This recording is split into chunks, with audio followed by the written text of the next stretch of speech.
제 뱃속의 아이는 전하의 아이가 아닙니다. 이 아이의 아버지는 제가 사랑한 가난한 수문장입니다. 오늘 전하의 아이가 아닙니다.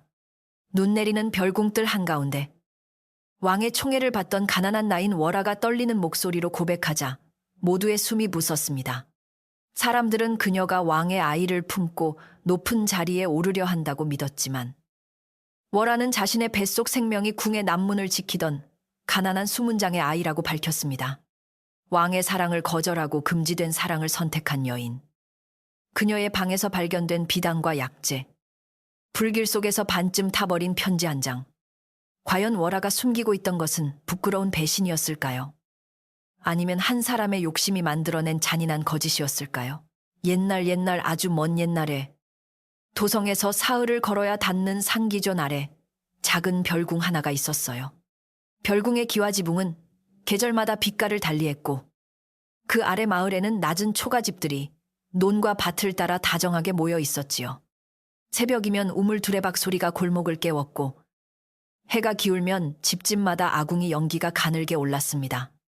사람들은 궁의 부엌과 마구간, 빨래터와 채소밭에서 일하며 넉넉하지 않아도 서로의 안부를 묻고 살았어요. 늦가을 바람이 불던 어느 날에도 마을은 평소처럼 조용히 하루를 열고 있었습니다. 별궁 뒤편에는 볕이 오래 머무는 작은 빨래 마당이 있었고 그곳에서 월하라는 젊은 나인이 날마다 옷을 빨고 말렸습니다. 월하는 어려서 부모를 잃고 먼 친척의 손에 이끌려 궁에 들어왔지만 한 번도 자신의 처지를 원망하는 말을 하지 않았어요. 손이 빨라 다른 이들이 2번 접을 이불을 3번 정도 냈고 바느질한 자리는 가까이 보아도 실밥이 드러나지 않았지요. 그러나 월하는 칭찬을 들을 때마다 고개를 낮추며 제가 할 일을 했을 뿐입니다. 라고 조용히 대답하곤 했습니다. 월하의 방은 궁의 동쪽 담장 가까이에 붙은 좁은 행랑채 끝에 있었습니다. 방 안에는 얇은 여, 한 채와 나무빗, 어머니가 남긴 낡은 천주머니가 전부였지만 월하는 작은 창문을 깨끗이 닫고 말린 들꽃을 병에 꽂아 두었어요.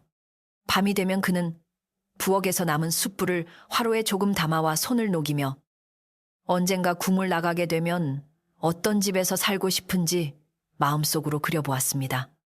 넓고 번듯한 집이 아니라 비가 새지 않는 지붕과 따뜻한 부엌이 있는 집이면 충분했지요. 그 작은 바람 속에는 늘 한 사람이 함께 있었습니다. 별궁 남문을 지키는 젊은 수문장 강무진이었어요. 무진은 키가 크고 어깨가 반듯했지만 목소리를 높이거나 힘을 자랑하는 사람이 아니었습니다. 새벽 교대가 끝나면 문 앞에 눈이나 낙엽을 먼저 쓸었고 장에 다녀오는 노인들의 짐이 무거워 보이면 말없이 담장 안까지 들어다 주었지요. 가난한 농가의 둘째 아들로 태어난 그는 집안의 군역을 대신하려 국문을 지키게 되었고 받은 품피의 절반을 고향의 어머니에게 보냈습니다. 월하와 무진은 일부러 만날 수 있는 처지가 아니었습니다.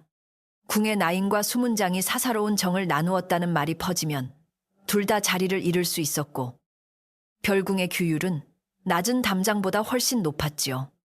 그래서 두 사람은 새벽 우물가에서 마주치면 물동이를 들어주는 짧은 손길로 마음을 대신했고 저녁 빨래터에서는 오늘 바람이 차네요.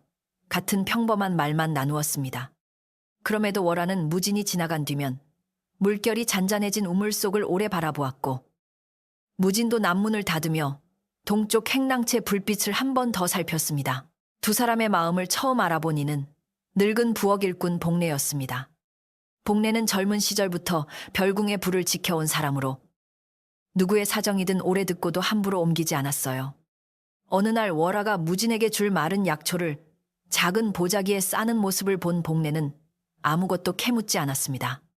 다만 아궁이에 장작을 넣으며 따뜻한 마음일수록 재가 되지 않게 잘 지켜야 한다 라고 한마디 했지요. 월하는 얼굴을 붉히고 약초 보자기를 품에 넣었지만 그 말이 꾸짖음이 아니라 걱정이라는 것을 알고 있었습니다. 늦가을이 깊어지자 산 위의 단풍은 하루가 다르게 빛을 잃고 마을 논에는 별을 벤 뒤에 짧은 그루터기만 남았습니다. 별궁에서는 겨울을 날 곡식과 장작을 드리는 일이 한창이었어요. 월하는 빨래가 끝난 뒤에도 창고 바닥을 닦고 쥐가 들지 않도록 곡식자루의 매듭을 다시 묶었습니다. 그는 배고픈 시절을 오래 겪어 곡식 한 줌도 가볍게 여기지 않았지요. 부엌에서 떨어진 쌀알을 보면 주워 씻어 죽에 넣었고 남은 무청은 말려두었다가 추운 날 국거리로 썼습니다. 그해 왕은 도성의 복잡한 일을 잠시 내려놓고 별궁에서 보름을 머물기로 했습니다. 왕이 온다는 소식에 궁하는 며칠 전부터 부산해졌어요. 기와 틈을 살피는 사람, 뜰에 돌을 씻는 사람, 이불에 향을 입히는 사람까지 모두 손을 멈출 틈이 없었습니다. 월화는 새로 맡은 비단옷을 다릴 때마다 숨을 고르게 쉬었고 작은 주름 하나라도 남지 않도록 손바닥으로 여러 번 눌렀습니다. 그는 왕을 가까이에서 본 적이 없었으며 그저 큰일 없이 행차가 지나가기를 바랐지요. 왕이 도착한 날 하늘은 맑았지만 바람은 몹시 차가웠습니다. 붉은 문이 열리고 말발굽 소리가 궁 안으로 들어오자 사람들은 모두 고개를 숙였어요. 월화도 빨래 마당 끝에 무릎을 꿇고 지나가는 행렬을 바라보지 않았습니다. 다만 말들이 내뿜는 하얀 숨과 바람에 흔들리는 깃발의 그림자만 땅 위에서 보았지요. 왕은 별궁의 화려함보다 산 아래 마을의 메마른 논을 오래 바라보았고 수행하던 신하에게 올해 곡식 사정이 어떠한지 낮은 목소리로 물었습니다. 왕이 머문 첫 사흘 동안 월화의 일상은 크게 달라지지 않았습니다. 그는 새벽에 우물물을 했고 오전에는 옷을 빨고 오후에는 찢어진 침구를 꿰맸어요. 다만 궁 안의 발걸음이 늘고 문마다 보초가 서 있어 무진과 인사할 기회가 거의 없었습니다. 월화는 남문 쪽에서 들려오는 교대 종소리를 들으며 무진이 무사한지 짐작할 뿐이었지요. 밤에는 창문 너머로 별궁 안채의 등불이 늦도록 꺼지지 않았고 월화는 자신의 작은 화로 곁에서 바늘귀를 꿰며 조용히 겨울옷을 손질했습니다. 나흘째 되는 날 오후부터 산 너머 구름이 빠르게 몰려왔습니다. 마을 어른들은 바람 냄새가 좋지 않다며 장독 뚜껑에 돌을 얹었고 궁의 하인들도 처마 아래 널어둔 물건을 서둘러 거두었어요. 해가 지기 전부터 빗방울이 굵어지더니 밤에는 창호지가 떨릴 만큼 거센 바람이 불었습니다. 월화는 행랑채 문을 단단히 걸어 잠갔지만 바깥에서 무언가 넘어지는 소리가 계속 들려 잠들 수 없었지요. 그는 등잔을 들고 복례가 있는 부엌부터 살피러 나갔습니다. 부엌 지붕은 무사했지만 뒤편 곡식 창고 쪽에서 다급한 외침이 들려왔습니다. 오래된 처마 기둥 하나가 빗물에 기울면서 지붕 한쪽이 내려앉기 시작한 것이었어요. 창고 안에는 왕의 식량뿐 아니라 겨울 동안 마을의 어려운 집에 나누어줄 보리와 조가 쌓여 있었습니다. 사람들은 비바람 때문에 가까이 다가가길 망설였고 책임을 맡은 관리들은 누구의 명령을 기다려야 하는지 서로 얼굴만 보았지요. 월화는 등잔을 복례에게 맡기고 곧장 창고 안으로 뛰어들어갔습니다. 월화는 젖어가는 자루를 하나씩 안쪽 높은 나무판 위로 옮겼습니다. 자루는 그의 몸보다 커 보였고 젖은 바닥은 자꾸 발을 미끄러뜨렸지만 그는 이를 악물고 손을 놓지 않았어요. 복례가 위험하다며 나오라고 불렀으나 월화는 이 곡식이 젖으면 아랫마을 아이들이 겨울을 굶습니다. 라고 대답했습니다. 그 말을 들은 마구간지기와 부엌 일꾼 2명이 뒤늦게 안으로 들어와 함께 자루를 옮겼습니다. 바깥에서는 무진이 보초들과 밧줄로 기울어진 기둥을 묶어 지붕이 더 내려앉지 않게 버티고 있었습니다. 바로 그때 비를 맞은 채 창고 쪽으로 온 왕이 그 광경을 보았습니다. 왕은 수행하는 이들이 말릴 틈도 없이 처마 아래까지 다가와 무엇이 젖고 있는지 물었어요. 관리가 왕실의 곡식이라고 답하려 하자 월화가 숨을 몰아쉬며 절반은 겨울에 마을로 내려갈 곡식입니다. 라고 먼저 말했습니다. 월화는 그 사람이 왕인 줄 깨닫고 곧 무릎을 꿇었지만 손에는 여전히 보리자루를 붙들고 있었습니다. 왕은 젖은 옷자락과 흙 묻은 손을 내려다보며 한동안 아무 말도 하지 않았지요. 왕은 월화에게 어째서 자신의 몸보다 곡식을 먼저 걱정했느냐고 물었습니다. 월화는 떨리는 목소리로 배고픈 겨울은 지붕이 무너지는 소리보다 오래 남기 때문입니다. 라고 대답했어요. 그는 어린 시절 먹을 것이 없어 어머니가 묽은 죽을 자신에게만 내어주던 기억을 떠올렸지만 그 이야기를 길게 늘어놓지는 않았습니다. 왕은 곁에 관리에게 사람을 더 불러 곡식을 옮기고 지붕을 받치게 하였습니다. 그리고 월화에게는 젖은 옷을 갈아입고 손을 치료하라고 명했지요. 그날 밤 창고의 곡식은 대부분 무사히 지켜졌습니다. 비바람이 잦아든 뒤 월하는 부엌에서 손바닥에 상처를 씻었습니다. 무거운 자루를 옮기다 벗겨진 피부가 따끔거렸지만 곡식이 상하지 않았다는 말에 마음이 놓였어요. 복내는 약초를 부져 바르며 남의 겨울을 지킨 손은 오래 아프지 않는다 라고 말했습니다. 월하는 왕 앞에서 함부로 입을 연 것이 잘못은 아닌지 걱정했으나 복내는 더 묻지 않고 붕대만 단단히 묶어주었습니다. 문 밖에는 비에 젖은 무진이 잠시 서 있었지만 사람들이 많아 안으로 들어오지 못하고 월하의 무사한 얼굴만 확인한 뒤 돌아갔습니다. 다음 날 아침 월하는 내전으로 차를 올리라는 뜻밖의 명을 받았습니다. 그는 자신보다 예법에 익숙한 나인들이 많은데 왜 자신을 부르는지 알 수 없었어요. 상궁은 왕이 어젯밤 창고에서 본 아이를 찾았다고 짧게 말하며 실수하지 말라고 차갑게 일렀습니다. 월하는 손에 붕대를 소매 안으로 감추고 찻상을 들었습니다. 넓은 방 안에는 솔향이 은은했고 창밖으로는 비에 씻긴 산이 맑게 보였지요. 왕은 월하에게 이름과 나이, 별궁에서 맡은 일을 차분히 물었습니다. 월하는 묻는 말에만 짧게 답했고 자신의 어려움을 내세우지 않았습니다. 왕이 무엇을 바라는지 묻자 그는 잠시 망설이다가 마을에 내려갈 곡식이 약속대로 나뉘기를 바랍니다라고 말했어요. 왕은 웃지도 화내지도 않고 월하를 바라보았습니다. 높은 자리를 바라거나 가족의 사면을 청하는 대신 곡식 이야기를 꺼낸 것이 뜻밖이었던 것이지요. 왕은 그날부터 월하에게 창고 기록과 부엌에서 쓰는 물품의 수를 함께 확인하게 하였습니다. 그를 많이 알지는 못했지만 숫자에 밝고 물건을 아끼는 성품을 눈여겨본 까닭이었습니다.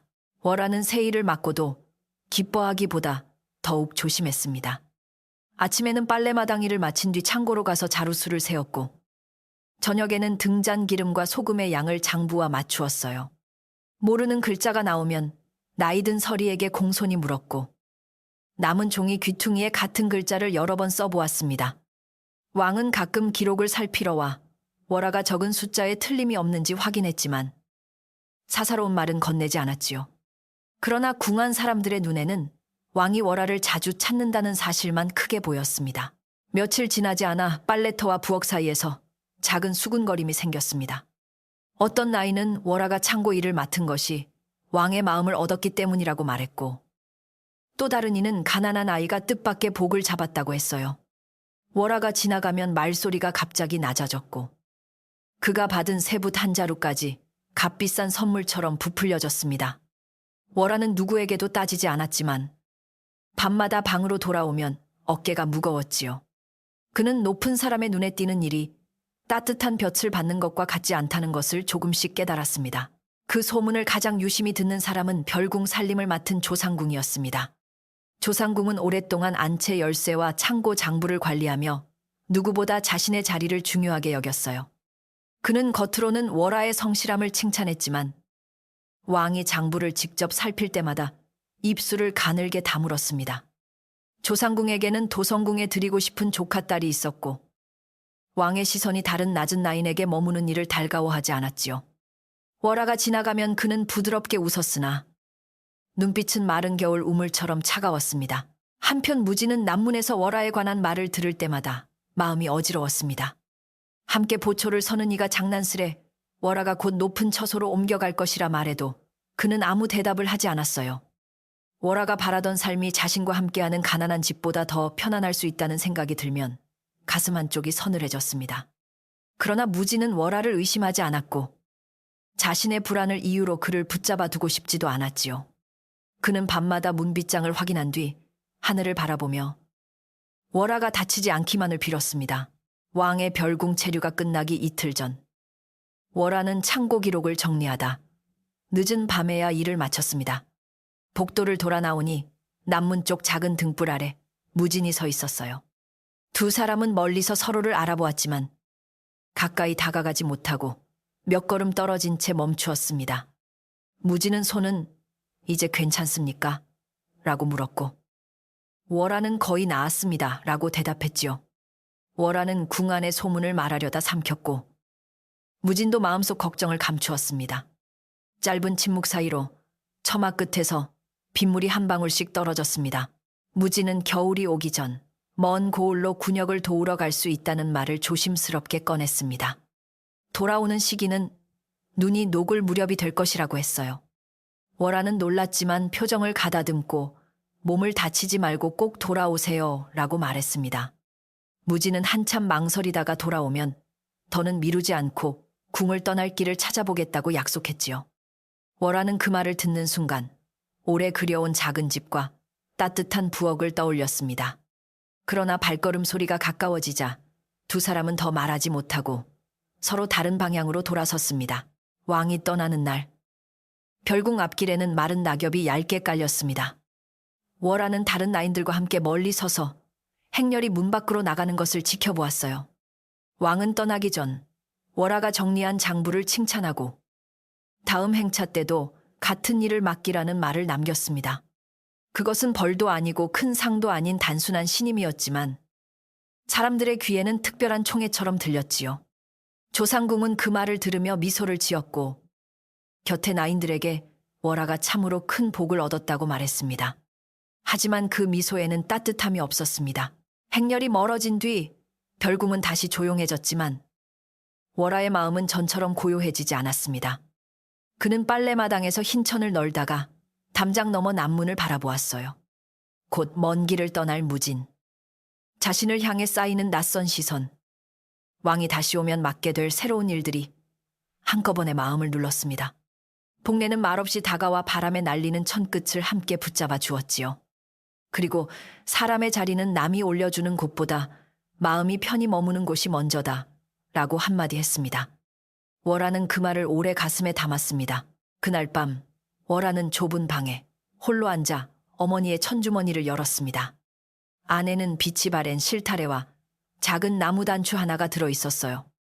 그는 단추를 손바닥에 올려놓고 자신이 정말 원하는 것이 무엇인지 천천히 생각했습니다. 왕의 칭찬도, 더 나은 옷감도, 넓은 방도 아니었습니다. 무진이 무사히 돌아오고 두 사람이 떳떳하게 한 집의 문을 열고 닫으며 살 수 있기를 바랐지요. 그러나 창밖에서 조상궁의 낮은 목소리가 들려오자 월화는 등잔불을 줄이고 숨을 죽였습니다. 조상궁은 행랑채 앞에서 누군가에게 월화의 방과 일거수를 잘 살피라고 지시하고 있었습니다. 목소리는 작았지만 바람이 잦아든 밤이라 말끝이 또렷하게 들렸어요. 월화는 가슴이 서늘해졌으나 문을 열어 따지지 않았습니다. 자신이 잘못한 일이 없으니 두려워할 까닭도 없다고 마음을 다독였지요. 하지만 창호지 위로 스치는 그림자가 사라진 뒤에도 그는 쉽게 눕지 못했습니다. 작은 방 안에는 화로의 숯이 붉게 남아 있었고 멀리 남문에서 밤을 알리는 북소리가 천천히 울렸습니다. 월화는 이불을 덮고 누워 무진이 떠나기 전 꼭 해야 할 말을 떠올렸습니다. 서로의 마음을 더는 침묵 속에만 두지 말고 돌아온 뒤 함께 궁을 나갈 길을 찾자고 말하고 싶었어요. 동시에 왕의 신임을 저버렸다는 말을 듣지 않도록 맡은 일도 끝까지 바르게 해내고 싶었습니다. 두 마음은 서로 어긋나는 것 같았지만 월화에게는 둘 다 버릴 수 없는 소중한 약속이었지요.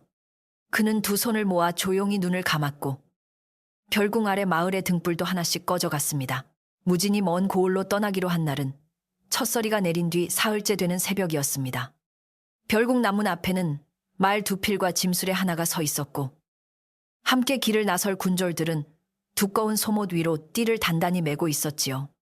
월화는 멀리 부엌 처마 아래에서 그 모습을 바라보았습니다. 사람들의 눈이 많아 가까이 갈 수 없었지만 무진은 문을 나서기 전 고개를 돌려 월화가 있는 쪽을 한번 바라보았습니다. 두 사람은 말없이 시선을 맞추었고 그 짧은 순간만으로도 무사히 돌아오겠다는 약속과 기다리겠다는 마음을 서로 알아들었습니다. 무진이 떠난 뒤 남문은 전보다 더 넓고 쓸쓸해 보였습니다. 월화는 새벽마다 우물물을 기르면서도 무심코 교대 종소리를 세웠고 저녁 빨래를 거들 때면 문가의 긴 그림자를 바라보곤 했어요. 그러나 그는 마음이 흔들릴수록 손을 더 부지런히 움직였습니다. 왕이 맡긴 창고 장부를 살피고 겨울 이불에 솜이 고르게 펴졌는지 확인하며 부엌에 드릴 무와 배추의 수까지 꼼꼼히 적었습니다. 사람들은 월화가 왕의 칭찬을 받은 뒤 부쩍 욕심을 낸다고 수군거렸지만 월화는 기다림을 견디기 위해 이를 놓지 않는 것뿐이었습니다. 조상궁은 그런 월화를 볼 때마다 더욱 친절한 얼굴을 보였습니다. 그는 어느 날 새 비단 저고리 한 벌을 들고 와 왕이 머물다 간 뒤 특별히 남긴 물건이라며 월화에게 입어보라고 권했어요. 월화는 자신에게 내린 것이라는 분명한 말이 없었다며 두 손으로 사양했습니다. 그러자 조상궁은 웃으면서도 눈빛을 거두지 않고 받을 복을 자꾸 밀어내면 다른 이가 대신 가져가는 법이다 라고 말했지요. 월화는 그 말이 이상하게 들렸지만 예를 갖추어 저고리를 돌려주고 다시 찬바람이 드는 창고로 돌아가 장부를 정리했습니다. 며칠 뒤부터 궁 안에는 월화가 왕이 준 비단을 몰래 숨겼다는 이야기가 돌기 시작했습니다.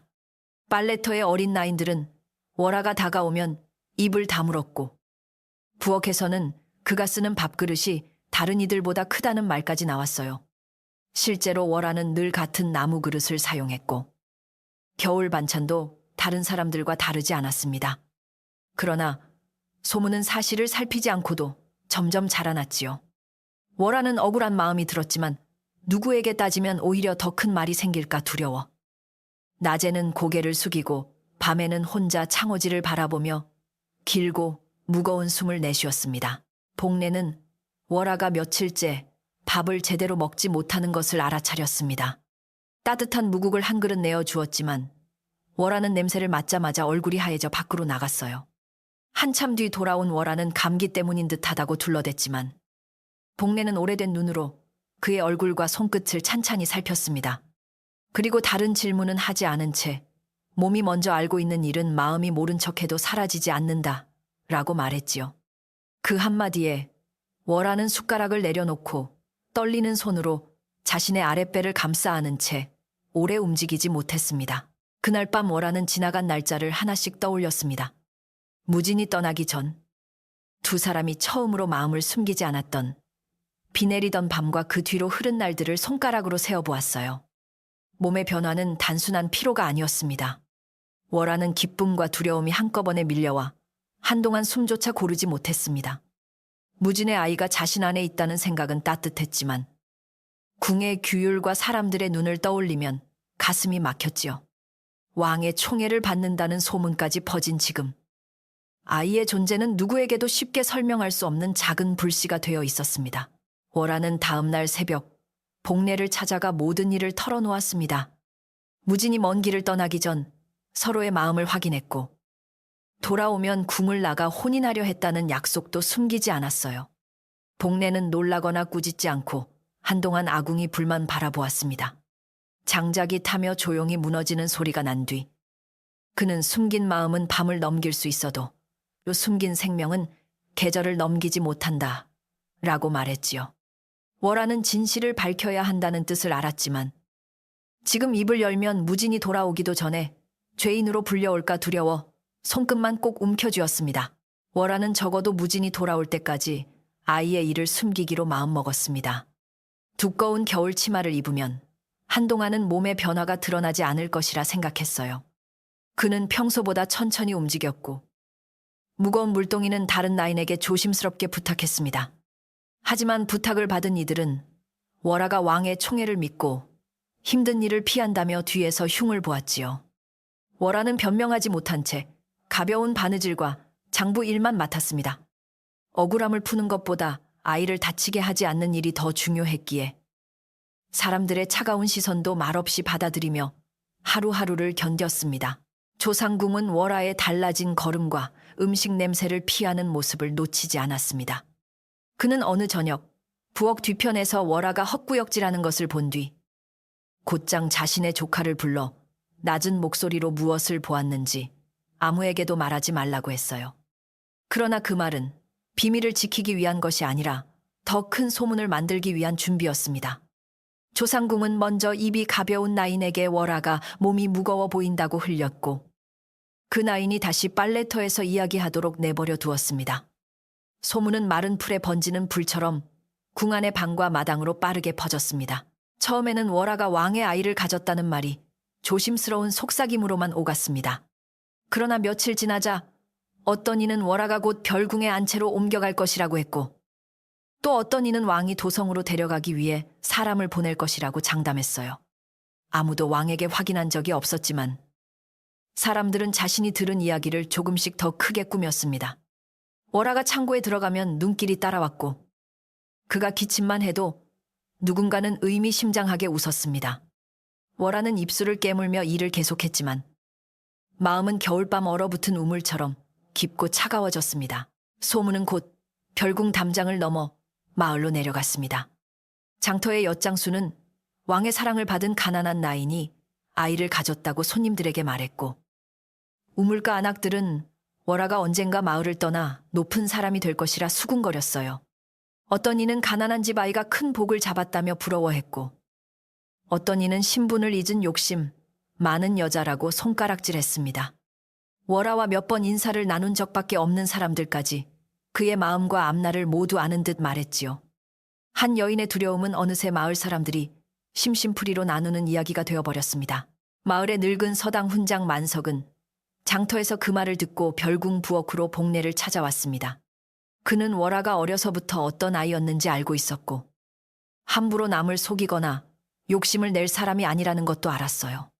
하지만 궁 안의 일에 섣불리 나서면 오히려 월화에게 해가 될 수 있어 조심스러웠습니다. 만석은 월화와 마주치자 다른 말을 보태지 않고 많은 입이 한꺼번에 같은 말을 해도 그것이 곧 진실은 아니다라고만 말했습니다. 월화는 고개를 숙여 감사했지만 자신의 입으로 모든 일을 밝힐 용기는 아직 생기지 않았습니다. 그 무렵 먼 고을로 간 무진에게서 첫 편지가 도착했습니다. 편지는 군졸들의 물품과 함께 남문으로 들어왔고 오래 알고 지낸 마구간지기가 몰래 월화에게 전해주었어요. 무진은 길이 험했지만 무사히 도착했으며 눈이 녹기 전에 돌아갈 수 있도록 맡은 일을 성실히 마치겠다고 적었습니다. 마지막에는 돌아오면 약속한 대로 궁을 나갈 길을 함께 찾자고 썼지요. 월화는 편지를 가슴에 품고 아무도 없는 방에서 한참 울었습니다. 아이의 소식을 당장 전하고 싶었지만 편지가 다른 손에 들어갈까 두려워 답장을 쉽게 쓰지 못했습니다. 월화는 며칠을 망설인 끝에 짧은 답장을 썼습니다. 자신은 무사하고 돌아오면 꼭 해야 할 중요한 이야기가 있으니 부디 몸을 아끼라는 말만 적었어요. 아이에 관한 내용은 끝내 쓰지 못했습니다. 편지를 접은 뒤에도 그는 수없이 다시 펼쳐보았고 진실을 숨긴 것이 무진을 지키는 일인지 오히려 더 큰 위험으로 미루는 일인지 알 수 없었지요. 마구 간지기는 답장을 받아 품에 넣으며 아무것도 묻지 않았습니다. 다만 눈보라가 길을 막지 않으면 한 달 안에 다시 소식이 올 것이라고 조용히 알려주었습니다. 그러나 그 편지는 궁 밖으로 나가지 못했습니다. 조상궁의 조카가 마구간지기의 방을 정리하는 척하며 편지를 찾아냈고 곧바로 조상궁에게 가져갔기 때문입니다. 조상궁은 봉 한 자리를 조심스럽게 열어 내용을 읽었습니다. 월화가 무진에게 중요한 이야기가 있다고 쓴 문장은 그의 의심을 더욱 굳게 만들었어요. 그는 편지를 태워 없애려다가 훗날 쓸모가 있을지 모른다며 자신의 괴짝 깊숙한 곳에 감추었습니다. 그리고 마구간지기에게는 눈길이 막혀 전달할 사람이 떠나지 못했다고 거짓말하게 하고 이 일을 입 밖에 내면 자리를 잃을 것이라 겁을 주었습니다. 월화는 답장이 늦어지는 것을 날씨 탓이라 생각했습니다. 산길에는 눈이 허리까지 쌓였고 별궁 밖으로 나가는 수레도 며칠씩 멈추었으니 의심할 이유가 없었지요. 하지만 그의 몸은 기다려주지 않았습니다. 허리끈이 조금씩 답답해졌고 아침마다 기운이 빠져 차가운 벽을 짚어야 했어요. 복례는 월화가 쓰러지지 않도록 부엌 한쪽 따뜻한 자리에 앉혀두고 보리차를 건넸습니다. 그리고 두려움은 혼자 품을수록 커지니 말할 날을 네가 먼저 정해야 한다라고 짧게 일러주었습니다. 월화는 찻잔을 감싼 채 천천히 고개를 끄덕였습니다. 월화는 왕이 다시 별궁에 오기 전에 사실을 밝히고 싶었습니다. 왕이 있는 자리에서 소문이 먼저 터지면 아이가 왕의 핏줄이라는 오해가 돌이킬 수 없이 커질 것 같았어요. 그는 별궁의 윗관리를 찾아가 무진과 혼인을 약속한 사실을 말하려 했지만 문 앞에서 조상궁에게 가로막혔습니다. 조상궁은 월화의 팔을 잡아 빈방으로 이끌며 지금 괜한 말을 꺼내면 왕의 명예를 더럽히는 죄가 될 수 있다고 겁을 주었지요. 월화가 아이는 무진의 아이라고 말하자 조상궁은 무슨 증거로 그것을 믿게 하겠느냐며 차갑게 웃었습니다. 조상궁은 이어 무진이 먼 고을에서 돌아오지 못할 수도 있다고 말했습니다. 군역 중 궁의 나인과 정을 나눈 사실이 드러나면 무진뿐 아니라 그의 집안까지 벌을 받을 수 있다고 했어요.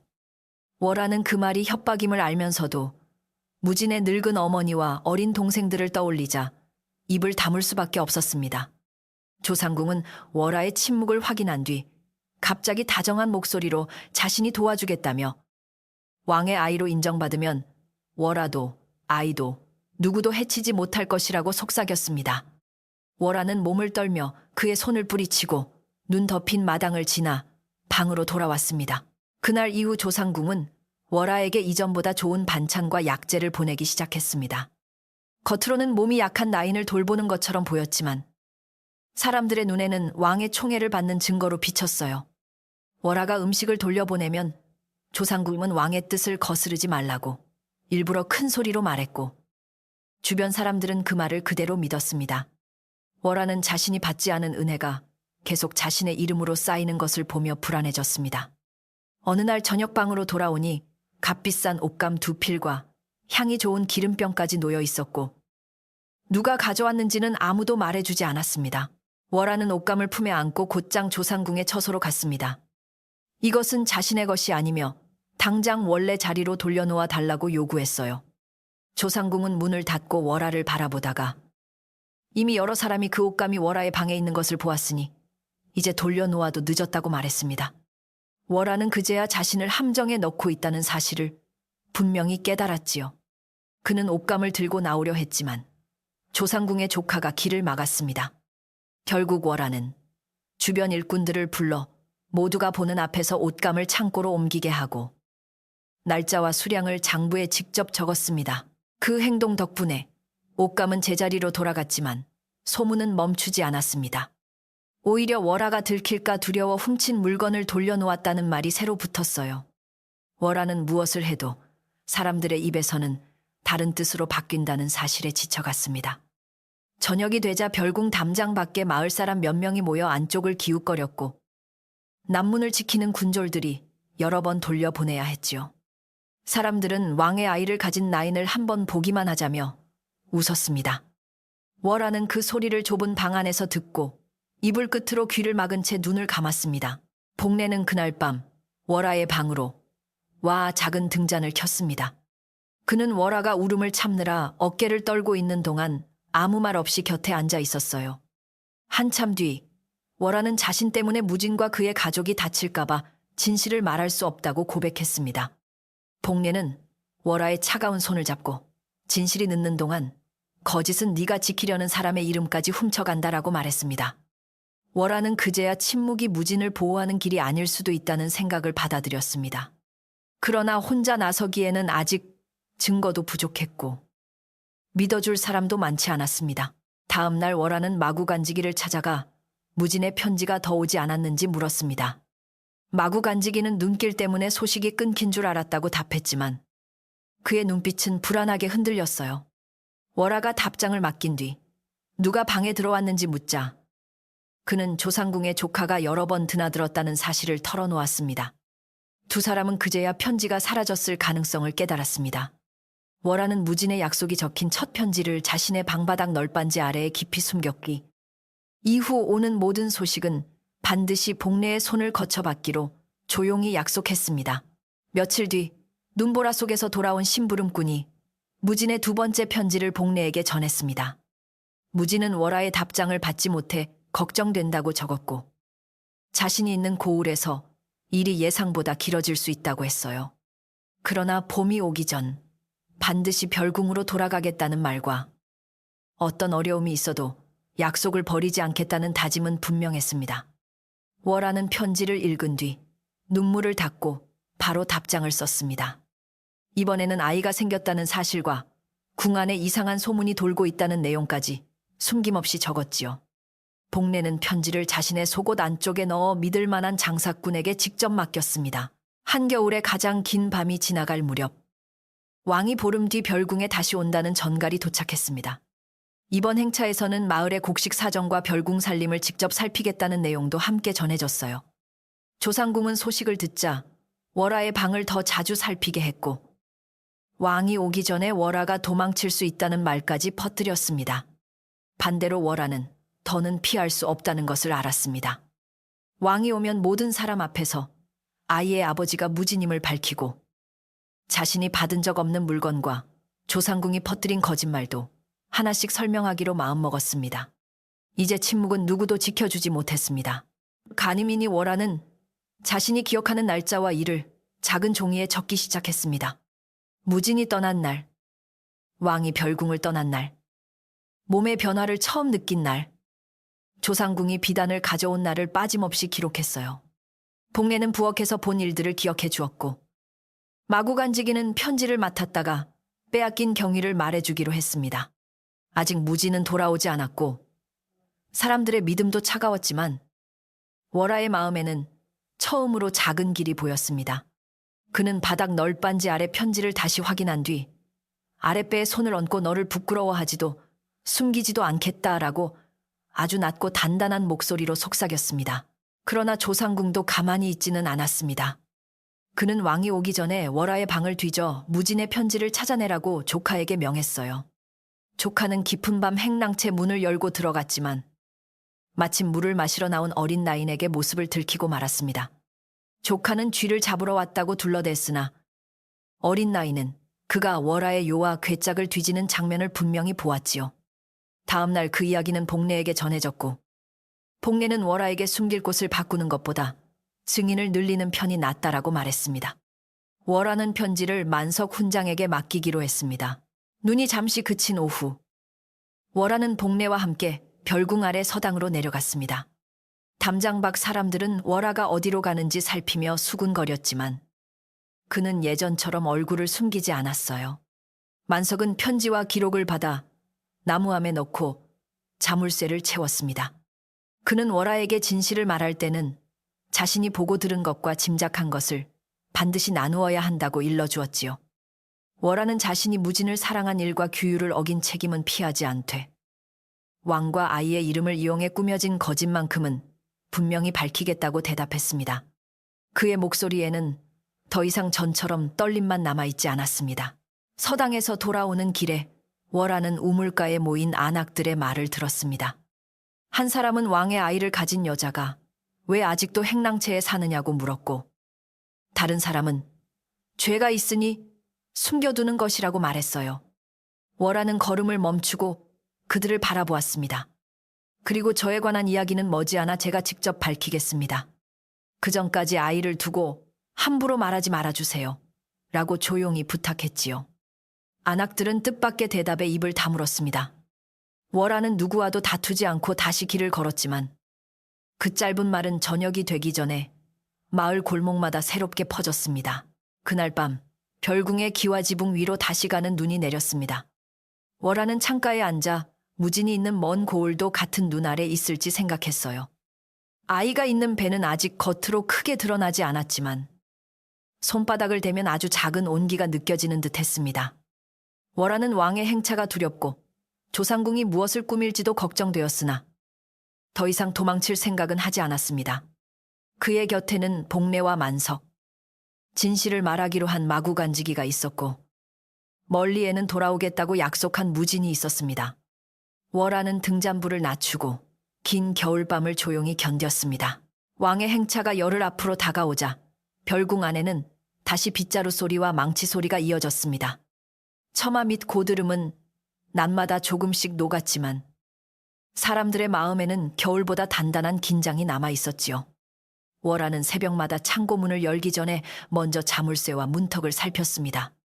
누가 장부를 바꾸거나 물건을 옮겼을지 알 수 없었기 때문입니다.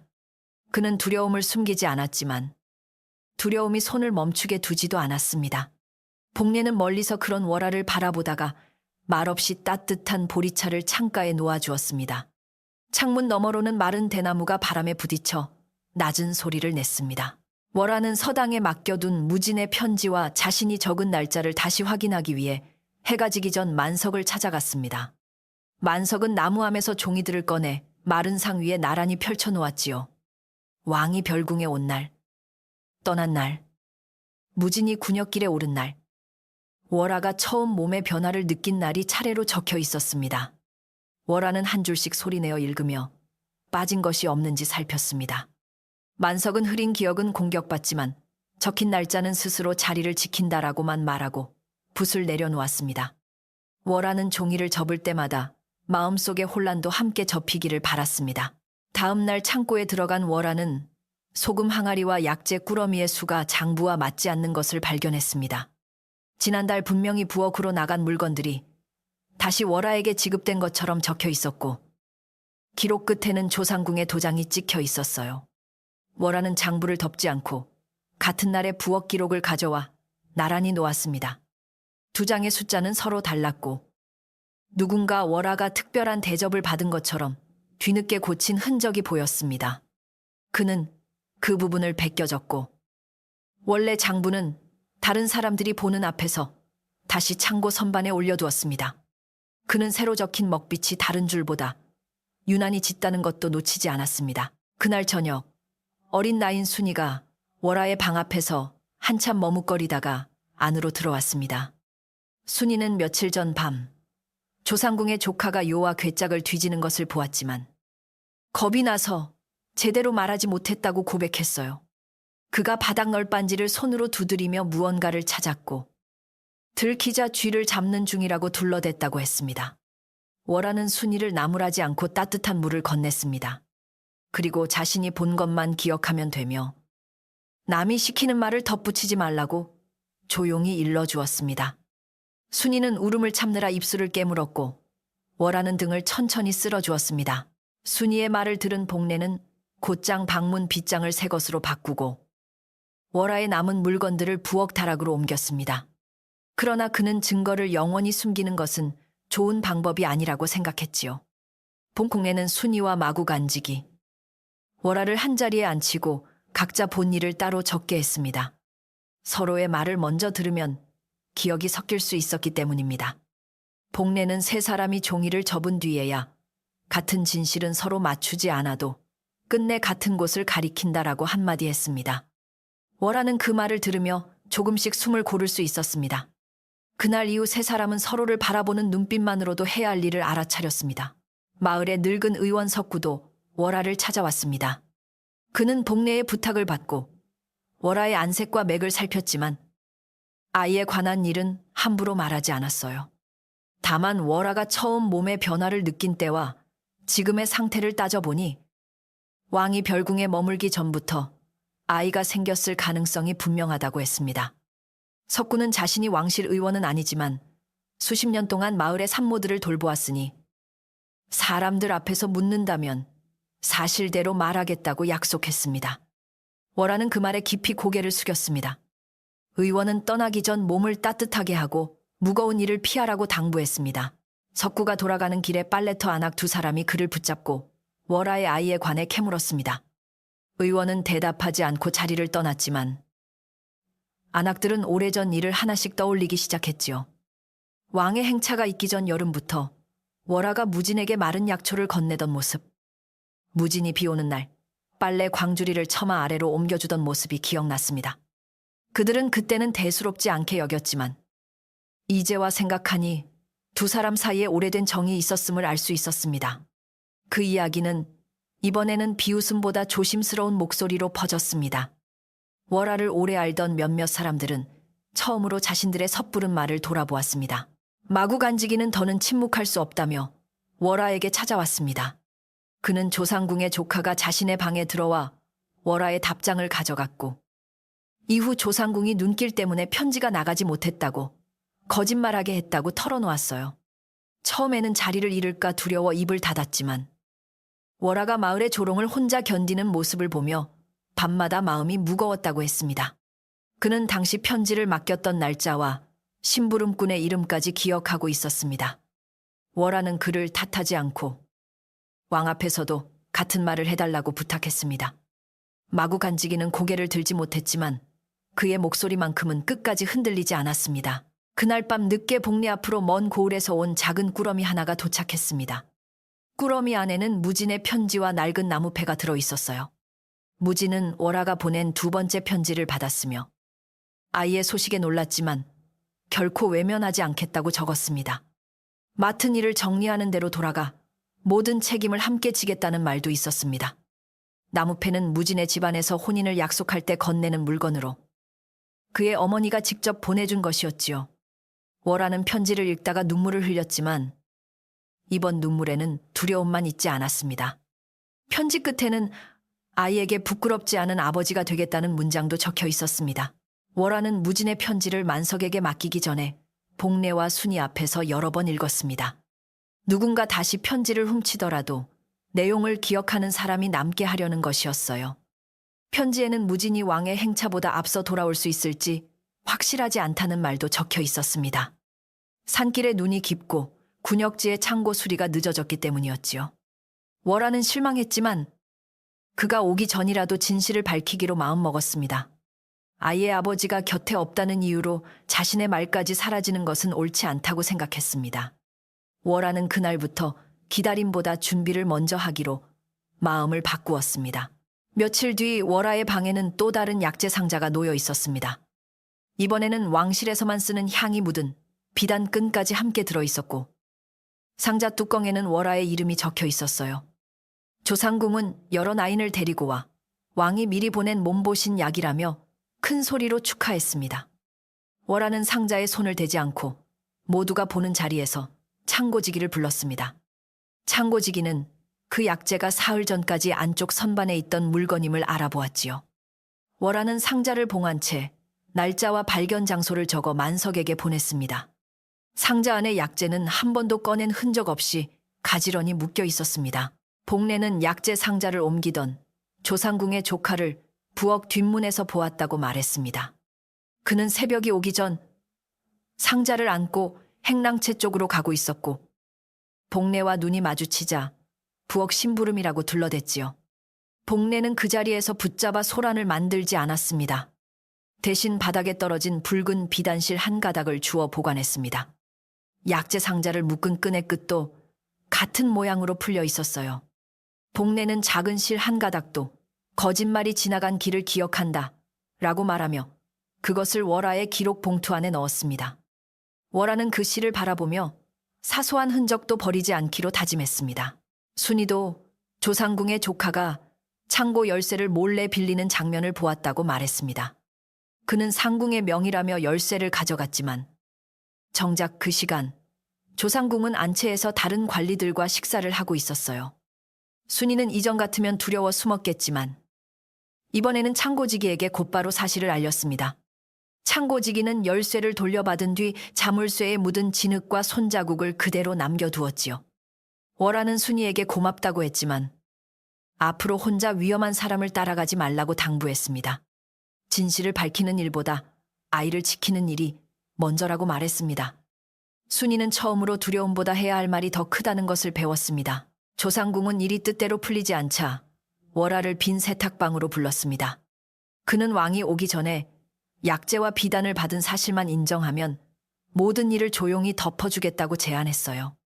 아이의 아버지에 대해서도 입을 다물면 왕의 은혜로 편안히 살 수 있다고 말했습니다.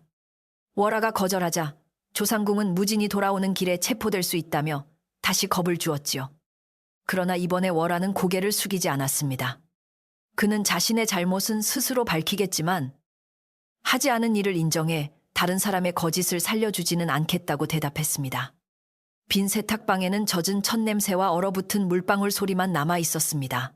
월아의 단단한 대답에 조상궁의 얼굴에서 웃음이 사라졌습니다. 그는 가난한 나인 하나의 말을 누가 믿겠느냐고 비웃었고 왕의 이름을 더럽힌 죄가 얼마나 큰지 곧 알게 될 것이라고 했어요. 월아는 문을 열기 전 잠시 돌아보며 낮은 사람의 말이라도 사실이면 오래 남고 높은 사람의 말이라도 거짓이면 끝내 무너집니다. 라고 말했습니다. 복도 밖에는 우연히 빨래를 들고 지나던 나인 둘이 서 있었고 그들은 방 안에서 오간 마지막 말을 들었습니다.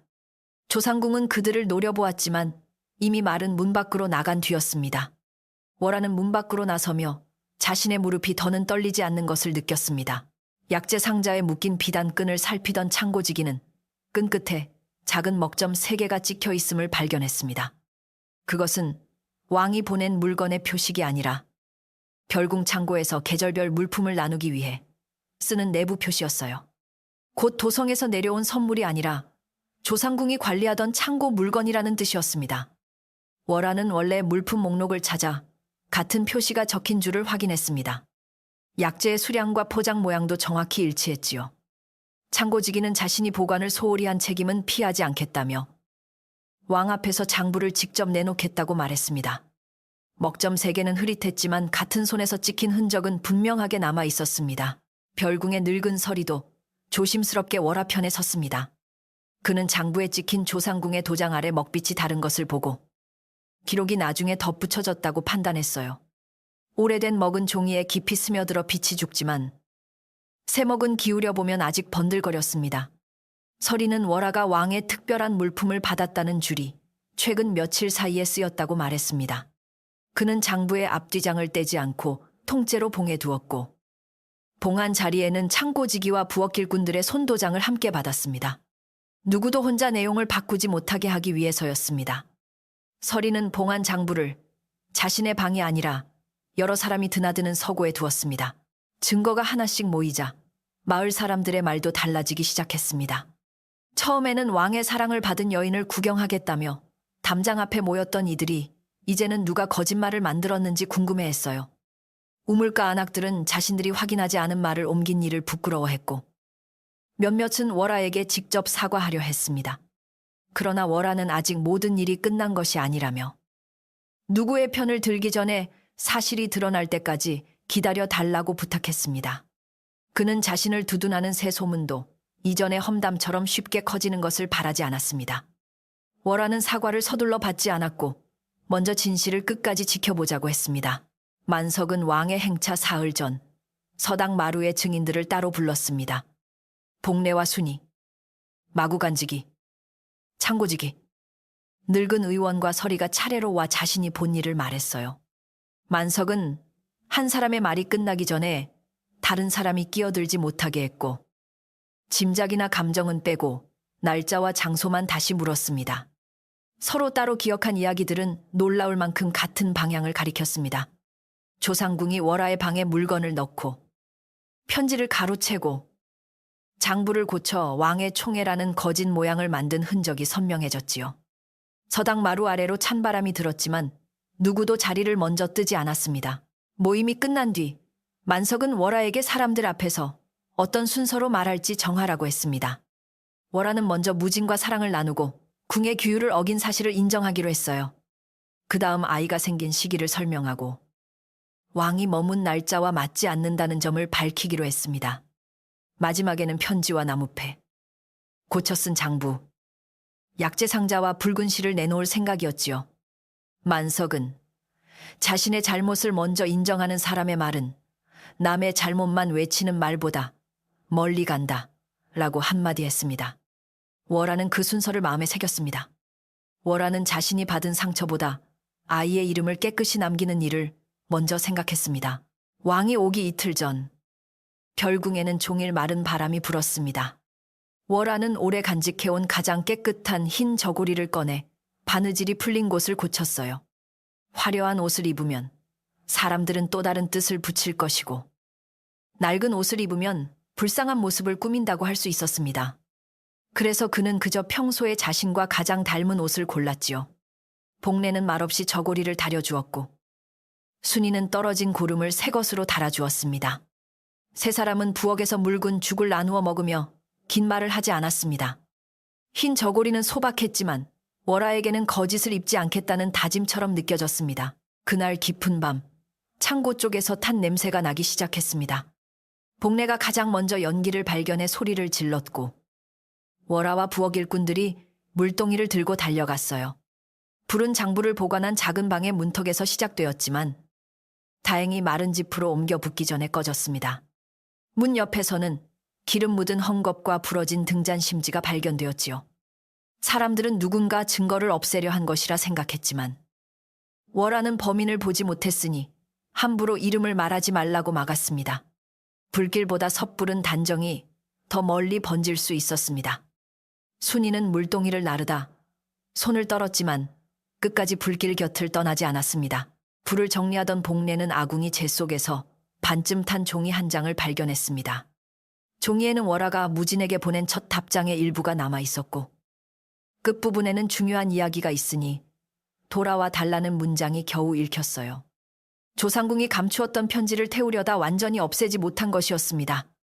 종이 가장자리에는 그의 처소에서만 쓰는 자주색 향기름이 스며 있었습니다. 월화는 종이를 말려 만석에게 보냈고 마구 간지기는 그것이 자신에게 맡겨졌던 편지임을 글씨와 접힌 자국으로 확인했습니다. 잃어버린 약속이 마침내 모습을 드러냈습니다. 복례는 종이가 더 부서지지 않도록 두 장의 마른 천 사이에 끼웠습니다. 다음 날 아침 조상궁의 조카는 창고 뒤에서 붙잡혀 울며 모든 일을 털어놓았습니다. 자신이 월화의 방에 약재와 비단을 옮겼고 편지를 훔쳤으며 장부방 문 앞에 기름 헝겊을 놓았다고 고백했어요. 다만 불을 크게 내고 싶었던 것은 아니고 편지와 고친 기록만 없애려 했다고 변명했습니다. 그는 모든 일이 조상궁의 명령이었다고 말했지만 월화는 그 말 역시 왕 앞에서 확인되어야 한다고 했습니다. 조카는 도망치지 못하도록 빈방에 머물게 되었고 두 나인이 번갈아 문 밖을 지켰습니다. 조카의 울음소리는 밤새 빈방 문틈으로 새어나와 복도에 길게 남았습니다. 왕의 행차를 하루 앞둔 저녁 산길 아래에서 말발굽 소리가 들려왔습니다. 남문을 지키던 군졸들이 횃불을 들고 나가자 눈과 진흙에 젖은 무진이 천천히 모습을 드러냈어요. 얼굴은 수척했고 한쪽 팔에는 천이 감겨 있었지만 그는 제 발로 문턱을 넘어왔습니다. 월하는 사람들의 시선도 잊은 채 몇 걸음 앞으로 나갔다가 겨우 멈추었습니다. 무진은 멀리서 고개를 숙여 자신이 돌아왔음을 알렸고 월하는 눈물을 삼키며 같은 방식으로 인사했습니다. 두 사람 사이에는 이제 숨겨야 할 약속보다 함께 밝혀야 할 진실이 더 크게 놓여 있었습니다. 무진의 장화에서는 녹은 눈물이 흘러 돌바닥 위에 검은 자국을 만들었습니다. 그날 밤 월하와 무진은 복례와 만석이 지켜보는 가운데 부엌 옆 작은 방에서 이야기를 나누었습니다. 무진은 아이를 자신의 자식으로 인정하고 궁의 규율을 어긴 책임도 피하지 않겠다고 말했어요. 월하는 자신을 지키려 모든 죄를 혼자 짊어지지 말라고 부탁했습니다. 두 사람은 누가 먼저 잘못했는지를 따지지 않고 각자 한 일을 사실대로 말하기로 했지요. 밖에서는 왕의 행차를 맞을 등불이 하나씩 켜지고 있었습니다. 월하는 무진의 돌아온 손을 잠시 바라본 뒤 마침내 내일 사람들 앞에 설 준비가 되었다고 느꼈습니다. 새벽이 오기 전 두 사람은 서로에게 반드시 숨김없이 말하겠다고 다시 약속했습니다.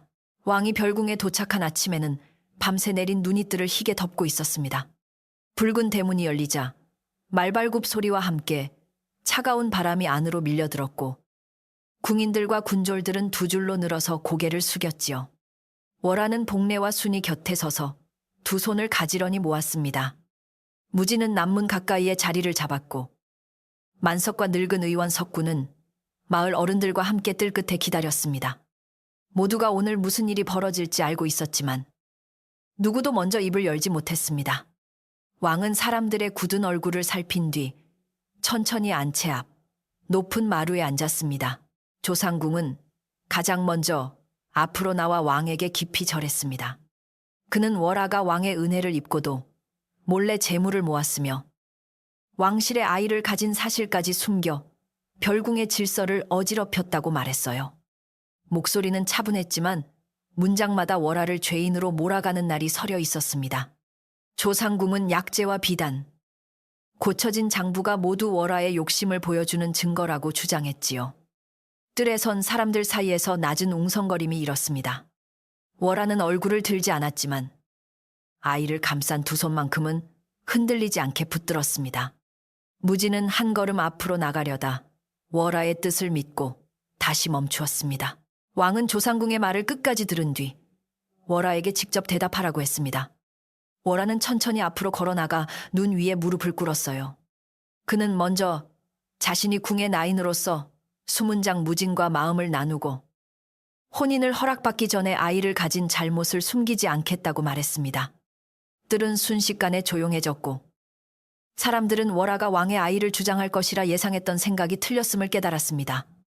월아는 고개를 들고 제 아이의 아버지는 강무진입니다. 이 일로 받을 꾸지람은 피하지 않겠습니다. 라고 분명히 밝혔습니다. 그 목소리는 크지 않았지만 눈 덮인 뜰 끝까지 또렷하게 닿았습니다.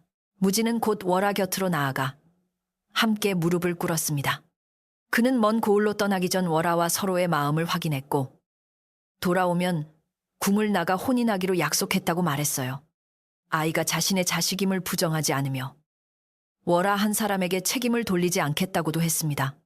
한쪽 팔의 상처가 아직 아물지 않아 몸이 조금 흔들렸지만 그는 끝까지 고개를 들고 왕을 바라보았습니다.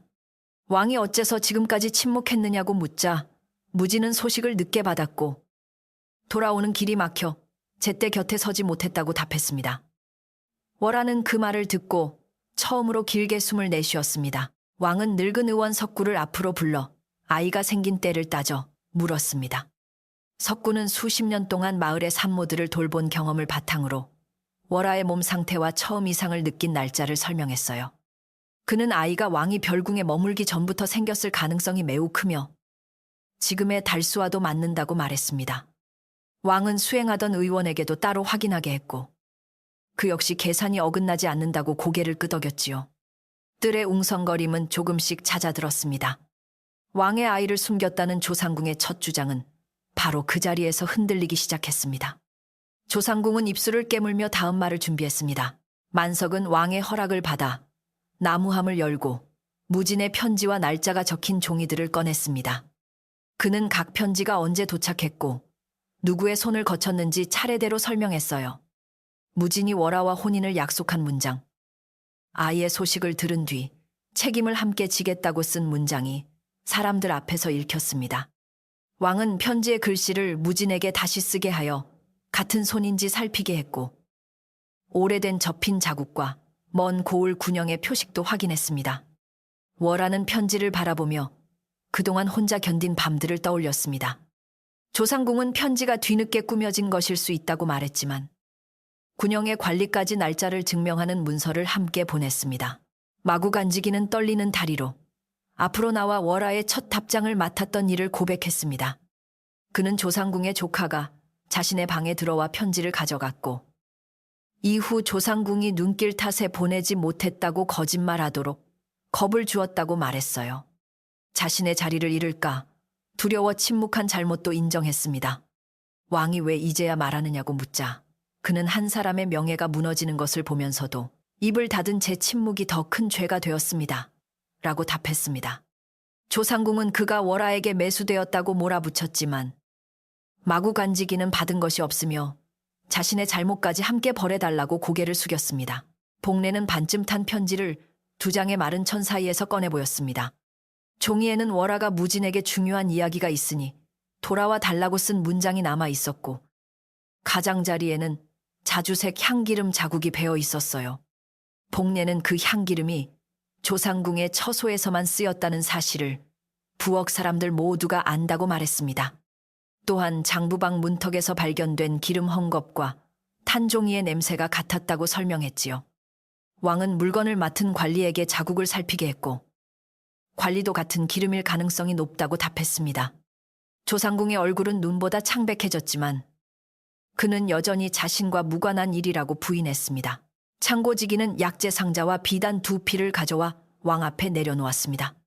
그는 포장에 찍힌 먹점 3개가 도성에서 온 선물이 아니라 별궁 내부 물품을 나누는 표시라고 설명했어요.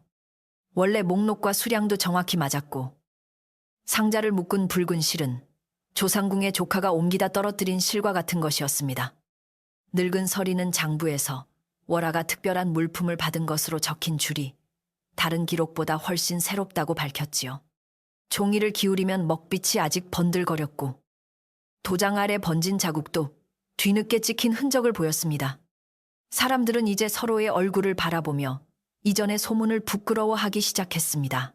조상궁의 조카가 지내던 빈 방문이 열리고 두 나인의 부축을 받으며 그가 뜰로 나왔습니다. 그는 밤새 울어 눈이 퉁퉁 부어 있었고 왕 앞에 엎드리자마자 숨도 고르지 못했어요. 처음에는 자신이 혼자 저지른 일이라고 말했지만 왕이 차분히 날짜와 이유를 묻자 끝내 조상궁의 명을 따랐다고 고백했습니다.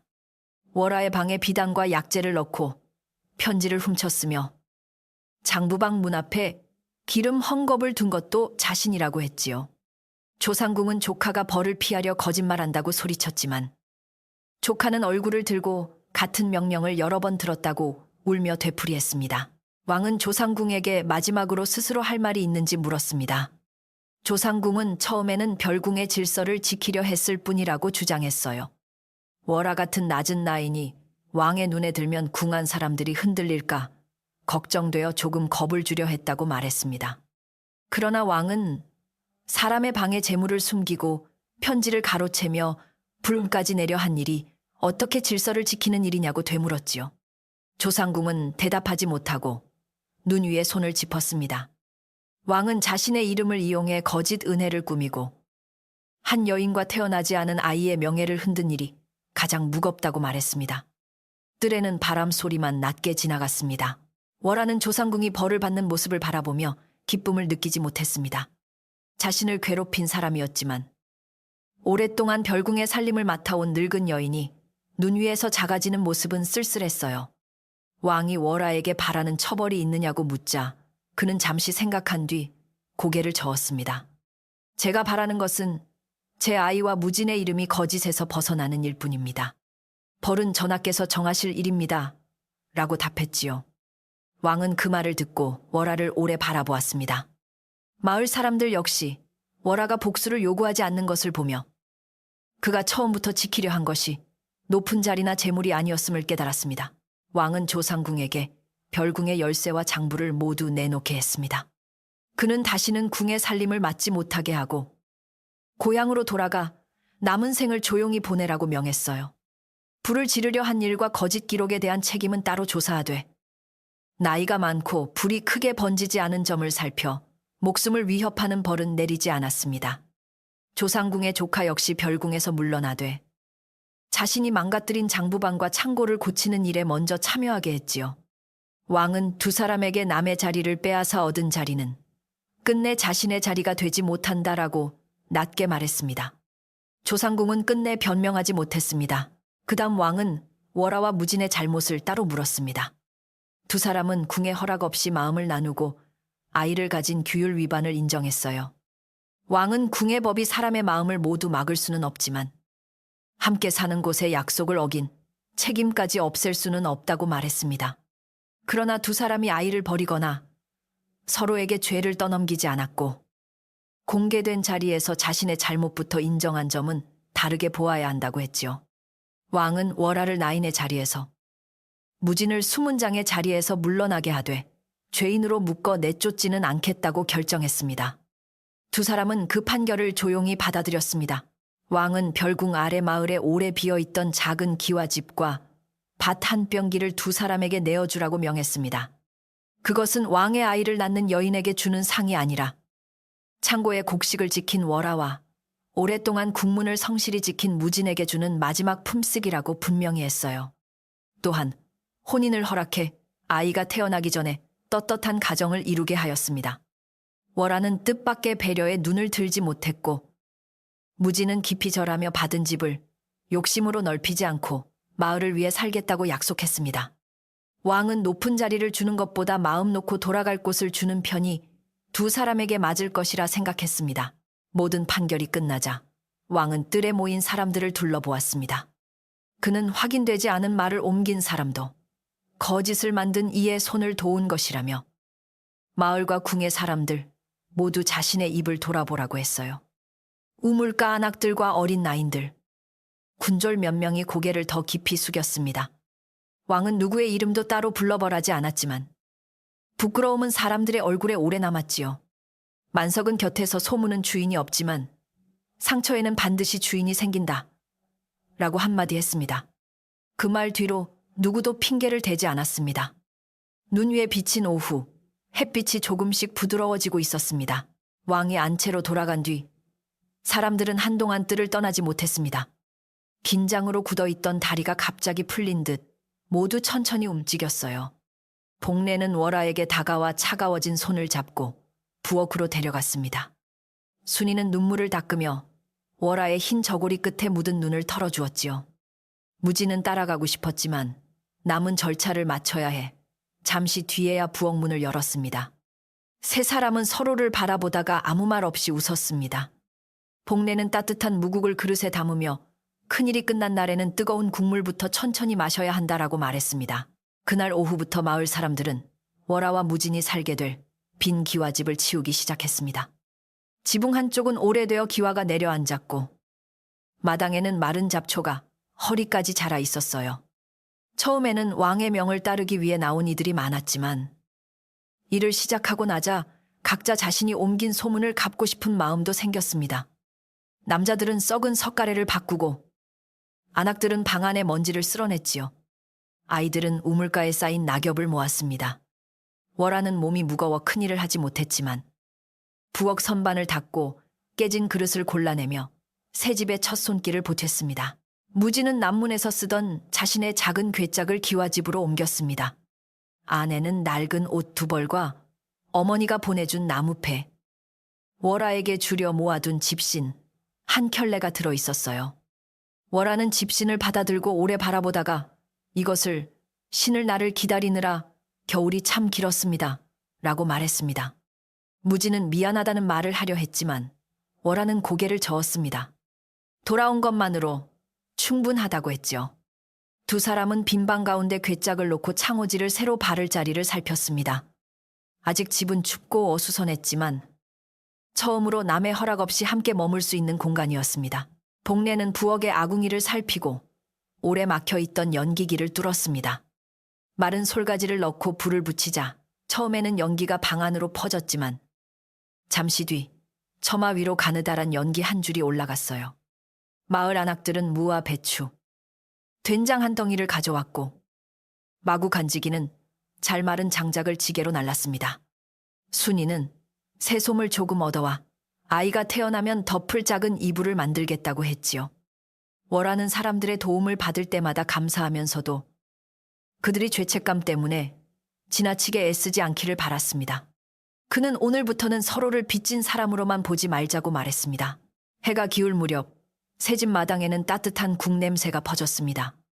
복례는 큰 솥에 무와 배추를 넣고 된장을 풀었고 만석은 남은 보리쌀을 가져와 밥을 지었어요. 일을 마친 사람들은 긴 나무판을 상처럼 놓고 둘러앉았습니다. 처음에는 누구도 월아와 눈을 마주치지 못했지만 우물가에서 소문을 옮겼던 안악 하나가 먼저 사과했습니다. 월아는 그 말을 길게 듣지 않고 앞으로 다른 사람의 일을 들을 때 한 번만 더 생각해 주세요. 라고 답했지요. 그 한마디에 안악은 울음을 삼키며 고개를 끄덕였습니다. 식사는 조용했지만 이전의 침묵과는 달랐습니다. 왕은 저녁 무렵 별궁 마루에서 기와집 굴뚝의 연기를 바라보았습니다. 수행하던 신하가 낮은 신분의 두 사람에게 지나친 은혜를 베푼 것이 아니냐고 조심스럽게 묻자 왕은 창고의 곡식을 지킨 손과 거짓 앞에서 책임을 피하지 않은 마음을 값으로 친 것이라고 답했어요. 그리고 자신이 월아를 가까이 두면서 생길 소문을 미리 헤아리지 못한 책임도 있다고 말했습니다. 신하는 더 묻지 않았습니다. 왕은 다음 날 도성으로 돌아가기 전 마을의 겨울 곡식을 약속대로 나누라고 다시 명했지요. 높은 마루 아래로 밤안개가 천천히 내려앉고 있었습니다. 조상궁은 떠나기 전 마지막으로 월아를 만나게 해달라고 청했습니다. 월아는 망설였지만 복례와 무진이 가까이 있는 조건으로 그를 새집 마당에서 만났어요. 조상궁은 예전에 단정한 옷 대신 소박한 겉옷을 입고 있었고 손에는 아무 열쇠도 들려있지 않았습니다. 그는 자신의 조카에게 더 나은 자리를 주고 싶다는 욕심이 월아의 삶을 무너뜨릴 뻔했다고 인정했지요. 월아는 당장 용서한다는 말을 하지 않았습니다. 다만 고향으로 돌아가 다시는 약한 사람의 침묵을 이용하지 말라고 말했습니다. 조상궁은 깊이 고개를 숙인 뒤 눈 덮인 길을 따라 별궁을 떠났습니다. 그날 밤 월아와 무진은 아직 문풍지가 마르지 않은 방에 나란히 앉았습니다. 아궁이 불이 고르게 타자 방바닥에 조금씩 온기가 퍼졌고 바깥에서는 마을 사람들이 돌아가는 발소리가 멀어졌어요. 무진은 자신의 늦은 귀환 때문에 월아가 혼자 견뎌야 했던 날들을 미안해했습니다. 월아는 그가 오지 못한 시간이 힘들었지만 결국 돌아와 함께 사실을 말한 것으로 충분하다고 답했지요. 두 사람은 아이가 태어나면 어떤 이름으로 부를지 이야기하다가 아직 서두르지 않기로 했습니다. 긴 겨울이 지나기 전 해야 할 일은 따뜻한 집을 만드는 일이었습니다. 월화는 잠들기 전 새 집의 문과 창문을 하나씩 살폈습니다. 지붕에서는 더 이상 눈 녹은 물이 새지 않았고 부엌 한쪽에는 사람들이 가져온 장작이 가지런히 쌓여 있었어요. 작은 선반 위에는 어머니의 천주머니와 무진의 나무패가 나란히 놓였습니다. 그는 아랫배에 손을 얹고 오늘 들었던 수많은 목소리를 천천히 떠올렸습니다. 비난도, 고백도, 판결도 모두 지나가고 마지막에는 아궁이 타는 소리만 남아있었지요. 월화는 무진에게 이제 이 아이가 돌아올 집이 생겼어요. 라고 말했습니다. 무진은 조용히 불씨를 덮었고 마을의 밤도 서서히 평온을 되찾았습니다. 다음 날 새벽, 월화는 익숙한 별궁의 종소리를 새집 마당에서 들었습니다. 예전에는 그 소리가 하루의 일을 재촉하는 명령처럼 들렸지만 이제는 멀리 지나가는 바람 소리처럼 느껴졌어요. 그는 무진과 함께 문을 열고 마당에 눈을 쓸었습니다. 이웃집 노인은 낡은 삽 하나를 가져와 빌려주었고 지나가던 아이들은 새집 굴뚝에서 연기가 난다며 웃었습니다. 월화는 별궁 쪽을 한번 바라본 뒤 더 오래 머물지 않았습니다. 지켜야 할 곳이 이제 담장 안의 창고가 아니라 눈앞의 작은 집과 아직 태어나지 않은 아이임을 알았기 때문입니다. 아침이 밝자 복례는 혼인날을 봄까지 미루지 말고 마을 어른들 앞에서 간단히 약속부터 맺으라고 권했습니다. 만석은 좋은 날을 따질 형편보다 두 사람이 같은 뜻을 지키는 일이 중요하다며 사흘 뒤 작은 상을 차리기로 했어요. 월화와 무진은 화려한 예복도 큰 잔치도 바라지 않았습니다. 마당을 고쳐준 사람들과 따뜻한 밥 한 그릇을 나누면 충분했지요. 순이는 붉은 천조각으로 작은 매듭을 만들었고 복례는 남은 쌀을 아껴 떡을 준비했습니다. 긴 소문으로 차가워졌던 마을은 그렇게 조용한 혼인을 기다리며 조금씩 제 온기를 되찾았습니다. 사흘 뒤, 별궁 아래 작은 기와집 마당에는 소박한 혼인상이 놓였습니다. 복례가 빚은 흰떡과 순이가 만든 붉은 매듭, 만석이 가져온 맑은 술 한 병이 전부였지만 마을 사람들은 저마다 따뜻한 국거리와 마른 장작을 보취했지요. 월화는 빛바랜 치마 저고리를 깨끗이 다려 입었고 무진은 수문장 때 입던 옷에서 표식을 떼어낸 뒤 단정히 매무새를 가다듬었습니다. 두 사람은 서로 마주서서 어떤 어려움이 와도 아이와 집을 함께 지키겠다고 약속했습니다. 마당 끝에서는 녹은 눈물이 처마를 따라 천천히 떨어지고 있었습니다. 만석은 긴 말을 하지 않고 두 사람이 한 집의 문을 함께 열고 닫으며 서로를 속이지 말라고 일렀습니다. 복례는 따뜻한 밥을 함께 먹는 약속이 가장 오래가는 혼인이다 라고 한마디 했지요. 월화와 무진은 마을 어른들 앞에 절한 뒤 작은 상에 나란히 앉았습니다. 사람들은 크게 떠들지 않았고 지난날의 소문을 덮으려 억지로 웃지도 않았습니다.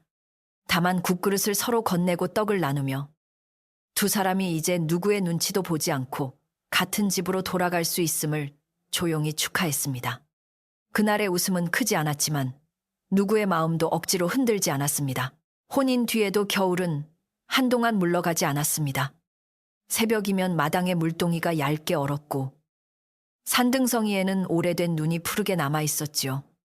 무진은 지붕 틈을 다시 살피고 부엌 뒤에 바람막이를 세웠습니다. 월화는 몸이 무거워진 탓에 오래 서 있지 못했지만 창가에 앉아 마을 사람들의 헌옷을 기워주었습니다. 바늘이 천을 지날 때마다 그는 자신의 삶도 찢어진 자리를 서두르지 않고 한 땀씩 잊는 중이라고 생각했습니다. 집안에는 늘 된장국 냄새와 마른 집 냄새가 함께 머물렀습니다. 온기를 품은 방바닥은 두 사람이 새로 시작한 날들을 조용히 받쳐주었습니다. 무진은 예전처럼 국문을 지키지는 않았지만 마을 어른들의 부탁으로 밤마다 곡식 창고와 우물길을 살피는 일을 맡았습니다. 그는 품삯이 많지 않아도 마음이 편하다고 말했어요. 누구를 막기 위해 문 앞에 서는 것이 아니라 늦게 돌아오는 사람의 길을 밝혀주는 일이었기 때문입니다. 밤길에서 술에 취한 농부를 부축하거나 눈에 미끄러진 노인의 지게를 들어주면 사람들은 예전 수문장보다 지금의 무진이 더 든든하다고 했습니다. 월화는 그 말을 들을 때마다 말없이 웃으며 저녁밥을 한 숟갈 더 퍼주었습니다. 그가 들고 다니는 작은 등불은 늦은 밤 마을길에 든든한 눈이 되었습니다. 월하는 궁에서 배운 바느질 솜씨로 작은 벌이를 시작했습니다. 찢어진 저고리와 해진 버선을 고쳐주고 아이들의 겨울 모자에 새천을 덧대어 주었지요. 처음에는 미안한 마음으로 찾아온 사람들이 품격을 더 얹어 놓았지만 월하는 정해둔 만큼만 받았습니다. 그는 지난 잘못을 돈으로 갚으려 하지 말고 앞으로 서로에게 정직하면 된다고 말했습니다. 마을 안악들은 그의 말을 듣고 점차 눈을 피하지 않게 되었고 우물가에서도 남의 집 이야기를 꺼내기 전에 사실인지 먼저 묻는 버릇이 생기기 시작했습니다. 월하의 작은 바느질방은 어느새 마을 사람들이 마음을 고쳐가는 곳이 되었습니다. 어느 저녁 우물가에서 가장 먼저 험한 소문을 옮겼던 안악이 작은 배추 한 포기를 들고 찾아왔습니다. 그는 오래 망설이다 자신이 월하를 제대로 알지도 못하면서 욕심 많은 여자라고 말했던 일을 사과했어요. 월하는 배추를 받지 않으려 했지만 안악은 겨울밭에서 마지막으로 남은 것이라며 꼭 받아달라고 했습니다. 월하는 잠시 생각한 뒤 배추를 반으로 나누어 한쪽을 다시 건넸습니다. 한 집에서 다 먹기보다 나누어 먹는 편이 오래 기억될 거예요 라고 말하자 안악은 눈시울을 붉히며 고개를 끄덕였습니다. 두 사람은 그날 저녁 나눈 배추로 국을 끓여 이웃과 다시 나누었습니다. 왕이 도성으로 돌아간 뒤 별궁에는 새살림 책임자가 내려왔습니다. 그는 첫날부터 창고 열쇠를 혼자 쥐지 않고 세 사람에게 나누어 맡겼고 장부도 매달 여러 사람 앞에서 확인하게 했지요. 월하가 겪은 일이 다시 생기지 않도록 하려는 조치였습니다. 복례는 여전히 부엌의 불을 지켰지만 예전보다 자주 월하의 집에 들렀습니다. 그는 올 때마다 말린 무청이나 보리 한 줌을 가져왔고 월하가 지나치게 오래 앉아 있으면 아이도 어미도 쉴 때 잘한다 라고 한마디 한 뒤 바느질감을 멀리 치워버렸습니다. 복례의 발걸음이 들리는 날이면 온 집에는 먼저 구수한 냄새가 번졌습니다. 눈이 녹기 시작한 어느 날 무진의 어머니가 먼 고향에서 찾아왔습니다. 그는 허리가 굽은 작은 노인이었고 손에는 오래 쓴 보자기 하나만 들려 있었지요. 월하는 문 앞까지 나가 깊이 절했지만 노인은 며느리의 손부터 붙잡았습니다. 아들이 궁의 규율을 어긴 일은 꾸짖어야 하지만 혼자 아이를 지키며 진실을 밝힌 월하를 원망할 마음은 없다고 했습니다. 보자기 안에는 아기 포대기와 말린 대추, 무진이 어릴 때 쓰던 작은 나무 숟가락이 들어 있었습니다. 월하는 그것들을 받아들고 오래도록 말을 잇지 못했습니다. 노인의 거친 손에는 먼 길을 건너온 걱정과 반가움이 함께 묻어 있었습니다. 무진의 어머니는 며칠 동안 기와집에 머물며 부엌과 마당을 살폈습니다. 그는 며느리에게 쉬라고 해놓고 새벽마다 아궁이에 불을 지피고 오래된 장독 뚜껑에 금까지 천으로 묶어주었지요. 무진은 어머니 앞에서 어린아이처럼 말수가 줄었고 월하는 그런 모습을 보며 처음으로 웃음을 터뜨렸습니다. 저녁이면 세 사람은 낮은 밥상에 둘러앉아 무진의 어린 시절 이야기를 들었습니다. 그는 어린 무진이 배고픈 동생에게 자신의 밥을 몰래 덜어주었다는 이야기를 들으며 자신이 사랑한 사람의 오래된 마음을 새삼 이해했습니다. 그날의 밥상에는 가난했던 세월보다 앞으로 함께할 날들에 관한 이야기가 더 많았습니다. 봄 기운이 산 아래로 내려오자 마을에 얼었던 우물이 맑은 소리를 내며 다시 움직이기 시작했습니다. 처마 끝에 고드름은 사라지고 기와집 마당 구석에는 작은 매와 봉오리가 맺혔지요. 월하는 아침마다 문을 열어 따뜻해진 바람을 들이고 아이가 태어나면 누울 자리에 햇볕이 잘 드는지 살폈습니다. 순이는 남은 천 조각을 모아 작은 이불을 완성했습니다. 모양은 고르지 않았지만 바느질마다 여러 사람의 손길이 담겨 있었어요. 월하는 그 이불을 가슴에 안고 아이가 더 이상 소문 속에서 태어나지 않으리라는 사실에 안도했습니다. 마당의 젖은 흙에서도 오래 기다린 봄 냄새가 천천히 올라왔습니다. 어느 날 도성에서 왕의 사람이 작은 상자를 들고 찾아왔습니다. 마을 사람들은 다시 큰 상이나 특별한 이름이 내려온 것이 아닌지 수군거리려다가 곧 입을 다물었지요. 상자 안에는 부드러운 솜이불 한 채와 아이가 쓸 평범한 나무패가 들어 있었습니다.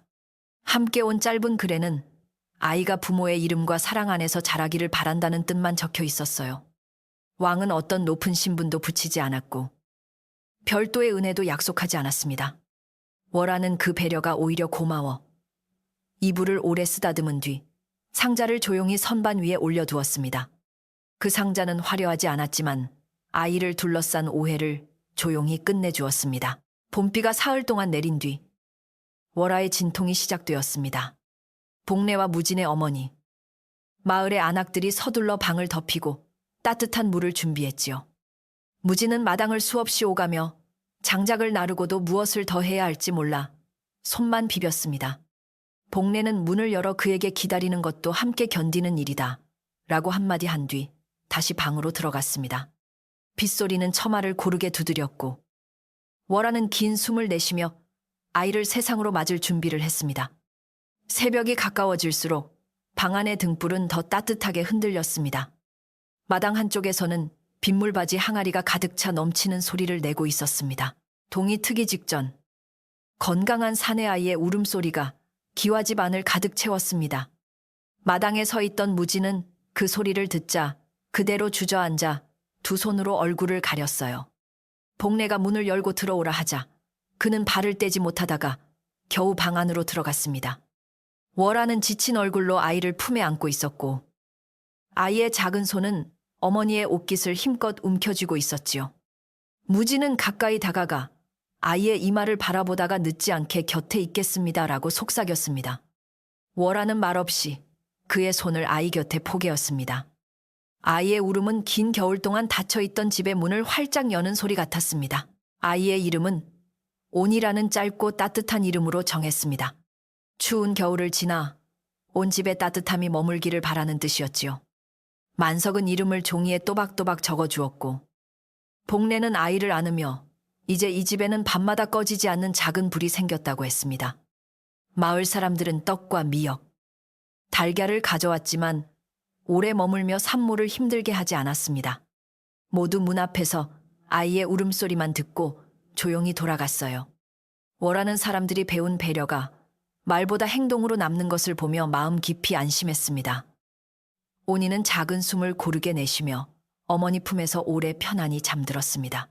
온이가 태어난 뒤 무진은 밤길을 도는 일을 줄이고 집 가까운 밭을 돌보기 시작했습니다. 왕이 내린 밭 한 뼘기에는 봄보리와 콩을 심었고 마당 가장자리에는 월아가 좋아하는 들꽃씨를 뿌렸지요. 그는 흙을 고르다 아이 울음이 들리면 손을 씻고 방으로 들어왔습니다. 처음에는 아이를 안는 자세가 서툴러 복례에게 여러 번 꾸지람을 들었지만 곧 온이는 아버지의 넓은 품에서 가장 잘 잠들었습니다. 월아는 그 모습을 바라보며 자신이 오래 바라던 작은 집의 모습이 바로 눈앞에 있음을 깨달았습니다. 밭고랑 사이로 불어오는 바람도 이전보다 훨씬 부드럽게 느껴졌습니다. 월아는 몸이 회복된 뒤 다시 바느질을 시작했지만 예전처럼 밤늦게까지 등잔을 켜지는 않았습니다. 온이가 잠들면 바늘을 내려놓고 아이의 숨소리를 들었고 무진이 돌아오면 세 사람이 함께 저녁을 먹었지요. 어느 날 별궁에서 높은 품밤을 줄 테니 다시 장부 일을 맡아달라는 제안이 왔습니다. 월아는 감사히 여기면서도 거절했습니다. 자신이 지켜야 할 자리가 이제 분명해졌기 때문입니다. 대신 그는 마을 사람들에게 숫자와 간단한 글을 가르쳐 여러 사람이 장부를 읽을 수 있도록 돕겠다고 했습니다. 월아는 글을 나누는 일이 곡식을 나누는 것만큼 오래 남는다고 믿었습니다. 그 뒤로 매달 보름이면 만석의 서당 마루에 마을 안악들과 젊은 일꾼들이 모였습니다. 월아는 곡식 수량을 적는 법과 물건을 받은 날짜를 남기는 법을 가르쳤어요. 글을 배우지 못했던 사람들은 처음에는 붓을 잡는 일조차 어려워했지만 월아는 누구도 재촉하지 않았습니다. 기록을 아는 사람이 많아지면 한 사람의 거짓이 모두의 삶을 흔들기 어렵다고 설명했지요. 무진은 마루 아래에서 아이를 안고 기다렸고 온이는 사람들의 서툰 글 읽는 소리를 들으며 자주 잠이 들었습니다. 마을은 조금씩 더 단단한 곳이 되어갔습니다. 서당에는 웃음과 한숨이 섞였지만 누구도 배우기를 부끄러워하지 않았습니다. 여름이 가까워질 무렵 조상궁에게서 짧은 편지 한 통이 도착했습니다. 그는 고향집에서 병든 언니를 돌보며 지내고 있고 날마다 자신이 저지른 일을 떠올린다고 적었어요. 월아에게 용서를 강요하지 않겠지만 자신의 거짓 때문에 아이까지 위험에 놓였던 일을 진심으로 뉘우친다는 말도 있었습니다. 월화는 편지를 여러 번 읽은 뒤 바로 답하지 않았습니다. 며칠 후 그는 다시는 약한 사람의 침묵을 내 뜻대로 해석하지 마세요 라는 짧은 문장만 적어 보냈습니다. 그것은 완전한 용서는 아니었지만 미움에 자신의 삶을 붙들어 두지 않겠다는 뜻이었습니다. 월화는 편지를 접어 오래된 천주머니 안에 조용히 넣어두었습니다. 그 해 여름. 마을에는 큰 가뭄이 들지 않았고 보리도 알차게 여물었습니다. 사람들은 첫 수확 가운데 한 자루를 월화의 집에 가져왔지만 월화와 무지는 절반만 받고 나머지는 어려운 집에 나누자고 했어요. 오래전 비바람 속에서 월화가 지키려 했던 곡식이 다시 사람들의 밥상으로 이어지는 듯 했습니다. 복내는 잘 익은 보리밥을 한 숟갈 떠먹으며 돌고 돌아온 따뜻함은 처음보다 깊다 라고 말했습니다. 마을 사람들은 그 말을 들으며 누구도 혼자 배부르게 사는 집은 오래 평안할 수 없다는 것을 마음에 새겼습니다. 오니는 무럭무럭 자라 첫돌 무렵에는 마당을 기어다니며 매화나무 아래 떨어진 꽃잎을 잡으려 했습니다. 무지는 아이가 흙을 입에 넣을까 뒤를 졸졸 따라다녔고 월화는 그런 두 사람을 보며 소리 없이 웃었지요. 마을 아이들은 오니를 왕의 아이라고 부르지 않았고 그저 문지기 아저씨와 바느지라는 아주머니의 아들이라고 불렀습니다. 월화에게 그것은 어떤 높은 이름보다 귀했습니다. 아이가 거짓 소문이 아니라 평범한 이웃들의 부름 속에서 자라는 일이야말로 자신이 끝까지 지키고 싶었던 삶이었습니다. 그 평범한 부름 속에서 오니는 누구에게도 빚지지 않은 아이로 자라났습니다. 몇 해가 지나자 작은 기와집의 마당은 처음보다 훨씬 풍성해졌습니다.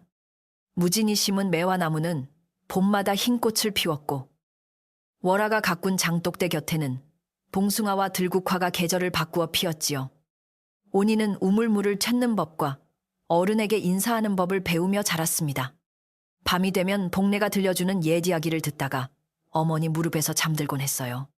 마을 사람들은 월화를 더 이상 왕의 총애를 받았던 나인이라 부르지 않았습니다. 어려운 일을 만나도 거짓을 피하지 않았던 집의 안주인으로 기억했습니다. 어느 가을 저녁, 별궁에서 큰 잔치가 열린다는 소식이 마을에 내려왔습니다. 새 책임자는 월화와 무진도 손님으로 초대했지만 두 사람은 오니와 함께 집에서 조용히 보내기로 했어요. 궁의 등불은 멀리서도 밝게 보였고 음악 소리도 바람을 타고 내려왔습니다. 그러나 월화는 아궁이 앞에서 된장국을 젓고 무진은 마당에서 장작을 패며 그 빛을 부러워하지 않았지요. 오니는 방 안에서 나무말을 끌고 다녔습니다. 세 사람에게 가장 환한 곳은 많은 등이 켜진 별궁이 아니라 서로의 얼굴이 보이는 낮은 방이었습니다. 저녁밥을 먹은 뒤 무진은 오니를 품에 안고 마당을 천천히 걸었습니다. 하늘에는 둥근 달이 떠 있었고 기와 위에는 마른 낙엽이 가볍게 굴렀어요. 월화는 설거지를 마친 뒤 문턱에 앉아 두 사람을 바라보았습니다. 한때 그는 왕의 눈에 들었다는 이유로 자신의 삶이 어디로 끌려갈지 두려워했지만 이제는 누구의 시선도 자신의 자리를 정하지 못한다는 것을 알았습니다. 자신이 선택한 사랑과 책임, 진실을 말한 용기가 이 작은 집의 기둥이 되었습니다. 그 생각만으로도 오래된 상처는 더 이상 차갑지 않았습니다. 오니가 잠든 뒤 월화와 무지는 나란히 앉아 낮은 목소리로 지난 날을 이야기했습니다. 무지는 다시 그때로 돌아가면 더 빨리 진실을 말하고 월화 곁에 서고 싶다고 했어요. 월화는 자신도 두려움 때문에 오래 침묵했지만 그 시간을 원망으로만 남기고 싶지는 않다고 대답했습니다. 그 겨울이 있었기에 지금의 평범한 하루가 얼마나 귀한지 알게 되었기 때문입니다. 두 사람은 서로에게 미안하다는 말을 되풀이하지 않고 앞으로 아이 앞에서 어떤 어려움도 숨김없이 나누기로 다시 약속했습니다.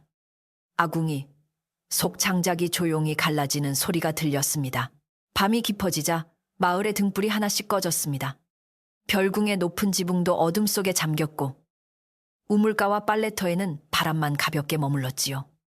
월화는 잠든 오니의 이불을 턱 밑까지 올려주고 무진이 닫은 문빗장을 한 번 확인했습니다. 방 안에는 세 사람의 고른 숨소리와 아궁이에 남은 온기만 있었습니다. 월화는 아주 낮은 목소리로 우리에게 가장 귀한 자리는 높은 곳이 아니라 서로를 기다려주는 이 집 아니었어요.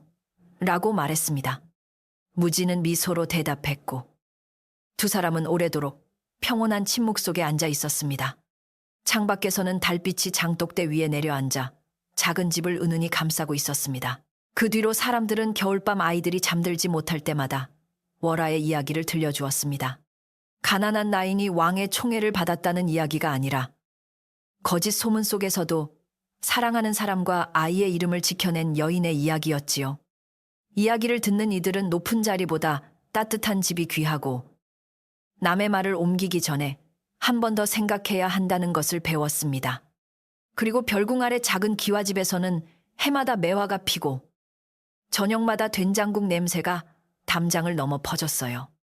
월화와 무진과 온이는 서로를 기다리는 마음으로 오래도록 평안하게 살았습니다. 온이가 12살이 되던 해의 봄은 유난히 늦게 찾아왔습니다. 산등성이에는 3월이 지나도록 흰 눈이 남아 있었고 마을 우물가에는 새벽마다 얇은 얼음이 생겼지요. 그러나 월화의 기와집 마당에선 매화 나무만은 찬바람 속에서도 작은 꽃망울을 맺고 있었습니다.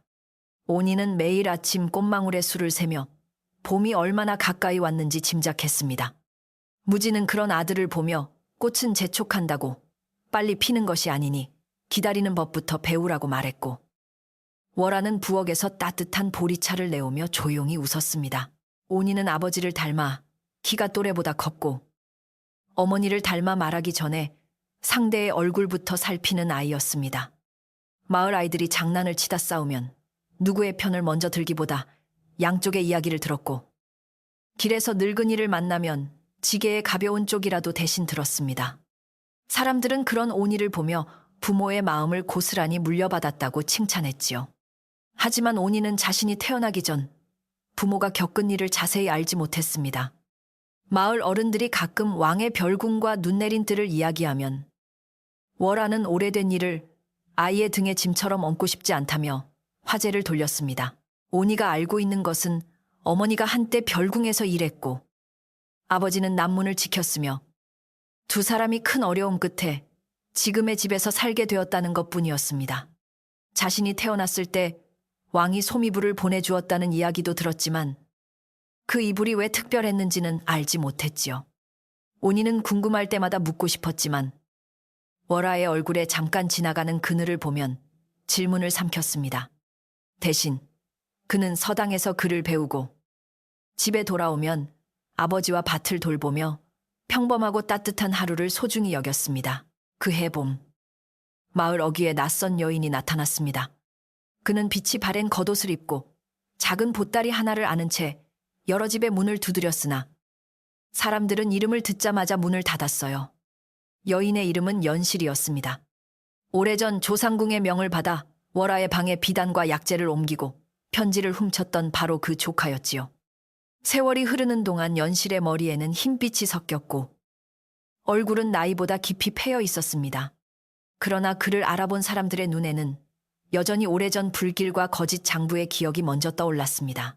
연실은 별궁에서 쫓겨난 뒤 고향으로 돌아갔지만 편안히 살지 못했습니다. 조상궁은 병든 언니를 돌보다 세상을 떠났고 연실은 남의 집 허드렛 일을 하며 겨우 끼니를 이었다고 했어요. 몇 해 전부터는 오른쪽 다리를 절기 시작해 무거운 일을 맡을 수도 없었습니다. 연실이 다시 마을로 온 까닭은 자신을 받아달라고 청하기 위해서가 아니었습니다. 그는 조상궁이 죽기 전에 남긴 작은 함 하나를 월화에게 전하고 싶다고 했지요. 하지만 마을 사람들은 또 무슨 흉계를 꾸미는지 알 수 없다며 아무도 길을 알려주려 하지 않았습니다. 그날 서당에서 돌아오던 온이는 우물가에 모인 사람들의 수군거림을 들었습니다. 한 안악은 연실이 월화의 집에 들어가면 또 불길한 일이 생길 것이라 했고 다른 이는 죄를 지은 사람은 평생 그 마을에 발을 들여서는 안 된다고 말했어요. 온이는 처음 듣는 이름이었지만 사람들이 자신의 어머니를 함께 언급하는 것을 놓치지 않았습니다. 그는 집으로 곧장 돌아가지 않고 마을 어귀로 가보았습니다. 마른 느티나무 아래에는 연실이 보따리를 품에 안은 채 웅크리고 앉아 있었습니다. 그의 발밑에는 녹은 눈과 진흙이 뒤섞여 있었습니다. 온이는 가까이 다가가 누구를 찾느냐고 물었습니다. 연실은 고개를 들고 아이의 얼굴을 오래 바라보다가 월화의 아들이냐고 되물었어요. 온이는 놀랐지만 고개를 끄덕였습니다. 연실은 자신이 어머니에게 큰 죄를 지은 사람이라며 아이가 가까이 오지 않는 편이 좋다고 말했습니다. 그러면서도 품에 안은 나무 한 만큼은 월아에게 전해달라고 부탁했지요. 온이는 함을 바로 받지 않았습니다. 어머니의 허락 없이 낯선 물건을 집안에 들이면 안 된다는 가르침을 기억했기 때문입니다. 그는 그 자리에 기다리라고 말한 뒤 집을 향해 달렸습니다. 월아는 연실의 이름을 듣는 순간 손에 들고 있던 바느질감을 내려놓았습니다. 무지는 장작을 패던 도끼를 멈추고 아들의 말을 다시 확인했지요. 오랜 세월 동안 두 사람은 연실이 어디서 어떻게 사는지 들은 적이 없었습니다. 월아는 잠시 창밖의 매화나무를 바라보다가 두꺼운 겉옷을 걸쳤습니다. 무진도 함께 가겠다고 했지만 월아는 우선 연실의 말을 직접 들어보겠다고 했어요. 다만 온이에게는 집에 남으라고 했습니다. 온이는 어머니의 표정이 걱정되어 따라가고 싶었지만 말없이 문 앞에 서서 두 사람이 멀어지는 모습을 바라보았습니다.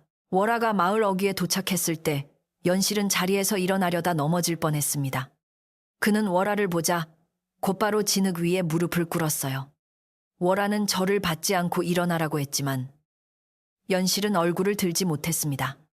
그는 자신이 사과할 자격조차 없다는 말을 여러 번 되풀이했습니다. 월아는 오래전 눈 내리던 별궁들에서 울던 젊은 연실의 얼굴을 떠올렸습니다. 그때의 분노와 두려움은 세월 속에서 옅어졌지만 완전히 사라진 것은 아니었지요. 월아는 용서한다는 말도 돌아가라는 말도 하지 않고 먼저 함에 무엇이 들었는지 물었습니다. 연실은 조상궁이 세상을 떠나기 전까지 보관한 물건들이라고 했습니다. 함 안에는 오래된 장부 한 권과 붉은 비단끈, 그리고 월아 앞으로 쓴 편지가 들어있다고 했죠. 장부에는 조상궁이 별궁에서 몰래 빼돌린 물건의 수와 그것을 팔아 모은 돈의 행방이 적혀 있었습니다. 조상궁은 월아를 모함한 일만이 아니라 여러 해 동안 가난한 일꾼들의 몫을 조금씩 줄여 자신의 조카를 위해 모았다고 고백했습니다. 죽기 전 그는 그 돈을 돌려주고 싶어 했지만 직접 마을에 올 용기가 없어 연실에게 마지막 일을 맡겼습니다. 월아는 그 말을 듣고도 함을 열지 않았습니다. 그는 연실에게 왜 이제야 왔느냐고 물었어요. 연실은 조상궁이 죽은 뒤에도 두려움 때문에 몇 해를 망설였다고 답했습니다. 장부를 내놓으면 자신도 다시 벌을 받을 수 있고 마을 사람들이 돌을 던질 것이라 생각했다는 것이지요. 그러나 밤마다 불타던 장부방의 냄새와 어린 순이의 겁먹은 얼굴이 꿈에 나타났습니다. 결국 연실은 남은 삶을 숨는 데 쓰는 것보다 늦었더라도 해야 할 일을 마치는 편이 낫다고 생각했습니다. 그는 마을에 머물 생각이 없으며 함만 전하면 떠나겠다고 말했습니다. 월아는 연실을 집으로 데려가지 않고 먼저 만석의 서당으로 향했습니다. 만석은 이미 머리가 휘어져 오래 걷지 못했지만 여전히 마루에 앉아 아이들에게 글을 가르치고 있었지요.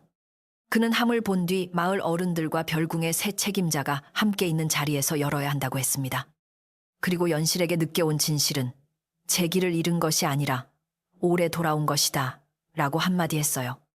연실은 그 말을 듣고 처음으로 얼굴을 들었습니다. 월아는 그날 밤 연실이 잘 곳이 없다는 말을 듣고 서당 옆 빈방을 내어주도록 부탁했습니다. 이 소식이 퍼지자 마을에는 다시 수군거림이 일었습니다. 어떤 사람은 월아가 너무 쉽게 마음을 열었다고 했고 어떤 사람은 함 속에 거짓 문서가 들어있을 수 있다고 의심했어요. 온이는 우물가에서 그 말을 들으며 오래전 어머니가 겪은 일이 어떤 것이었는지 조금씩 짐작하기 시작했습니다. 그는 집으로 돌아와 월아에게 연실이 정말 어머니를 해친 사람이냐고 물었습니다. 월아는 더 이상 숨기지 않기로 했습니다.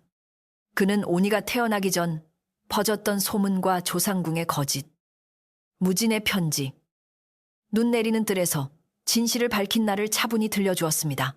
이야기를 들은 온이는 얼굴이 붉어질 만큼 화를 냈습니다. 연실이 어머니의 방을 뒤지고 불까지 내려고 했다면 왜 마을에서 쫓아내지 않았느냐고 물었어요. 무진은 아들의 어깨에 손을 올리고 잘못을 잊는 것과 잘못한 사람의 말을 다시 듣는 것은 다른 일이라고 말했습니다. 월아도 연실을 당장 용서한 것이 아니며 그가 가져온 진실을 확인할 기회를 준 것뿐이라고 했지요.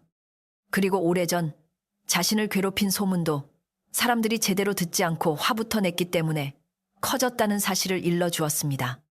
온이는 분한 마음을 쉽게 내려놓지 못했지만 더 말하지 않았습니다. 다음 날 서당 마루에는 월아와 무진, 만석, 별궁 책임자와 마을 어른들이 모였습니다. 연실은 모두가 보는 앞에서 함을 열었어요. 안에는 조상궁에 떨리는 글씨로 적힌 편지와 여러 사람의 이름이 적힌 장부가 있었습니다. 장부를 확인하자 오래전 별궁에서 일했던 부엌 일꾼과 마구 간직이, 빨래 나인들에게 돌아가야 할 곡식과 품철이 조금씩 사라진 사실이 드러났습니다.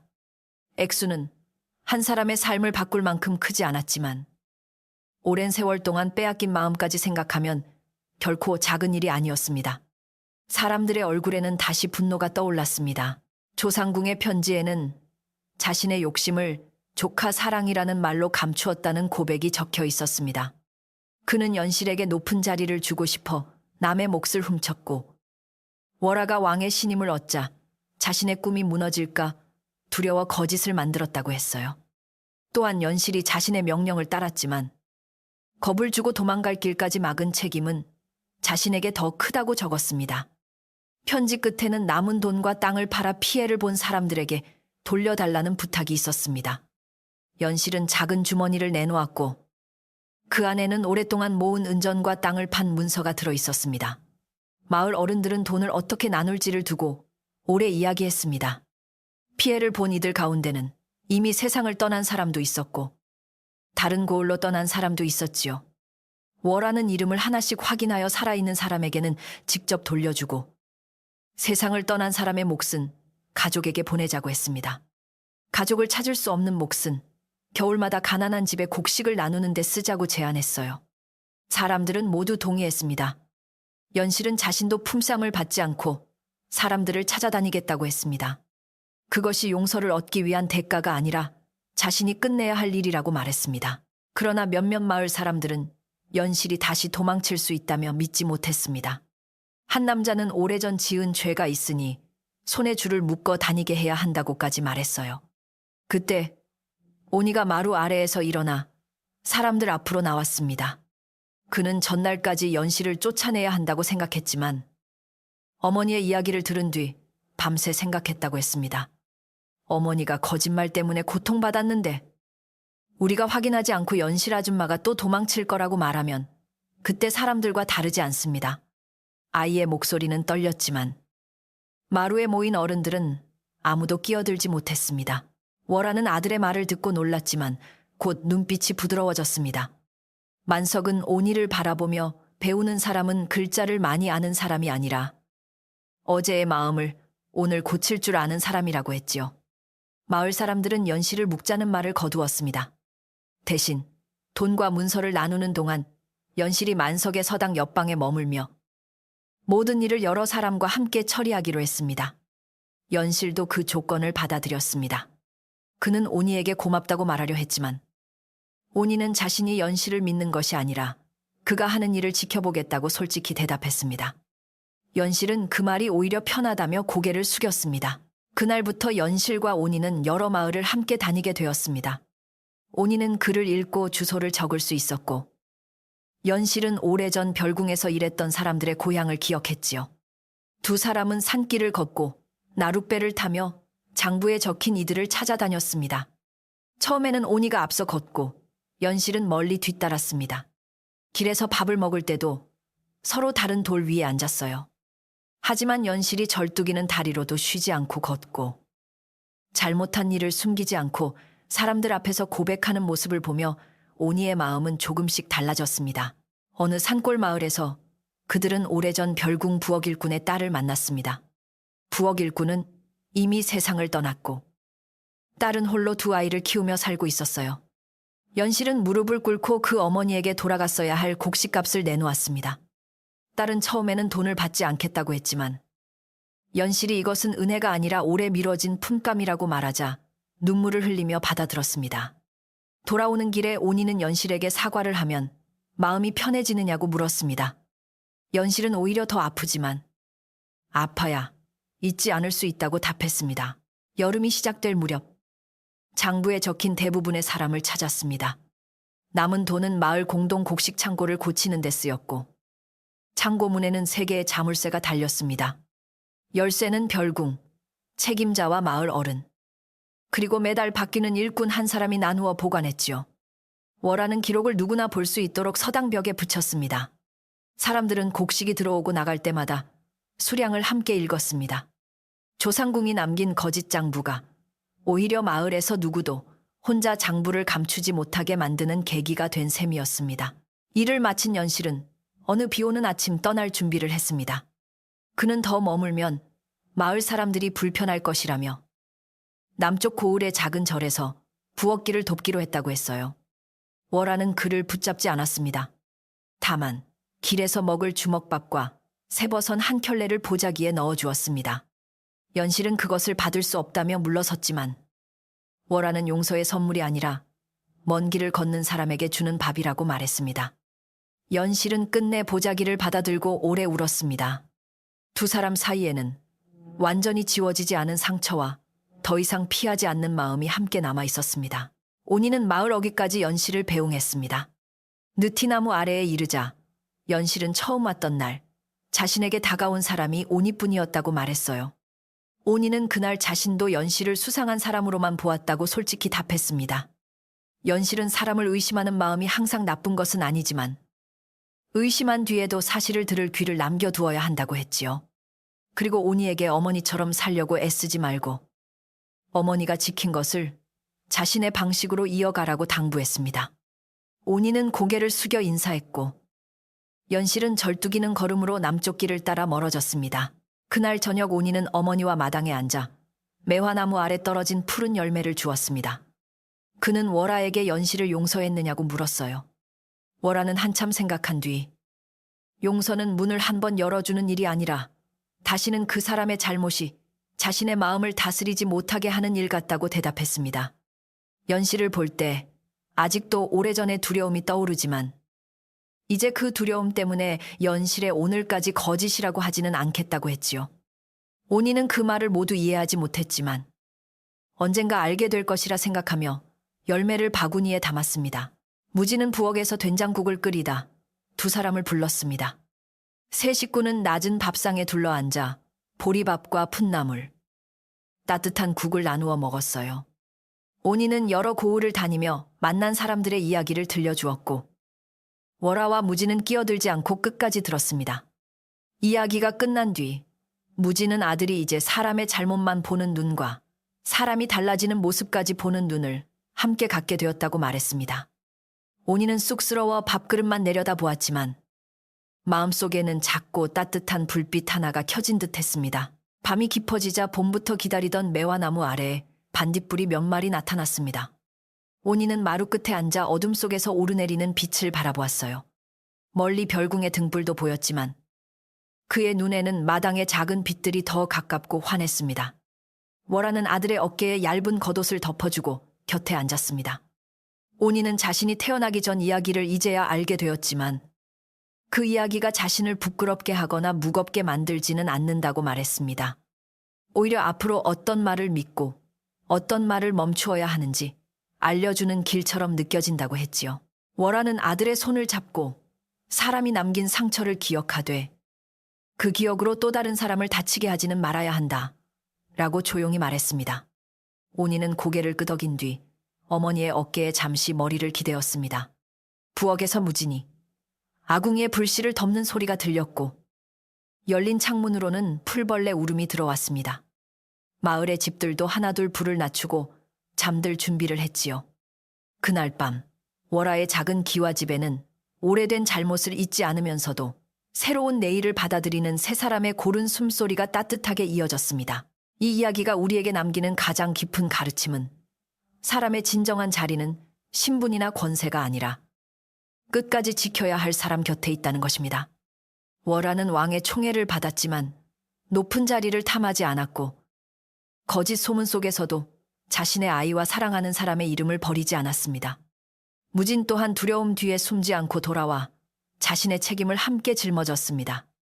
두 사람이 마침내 얻은 것은 화려한 궁도 많은 재물도 아니었습니다.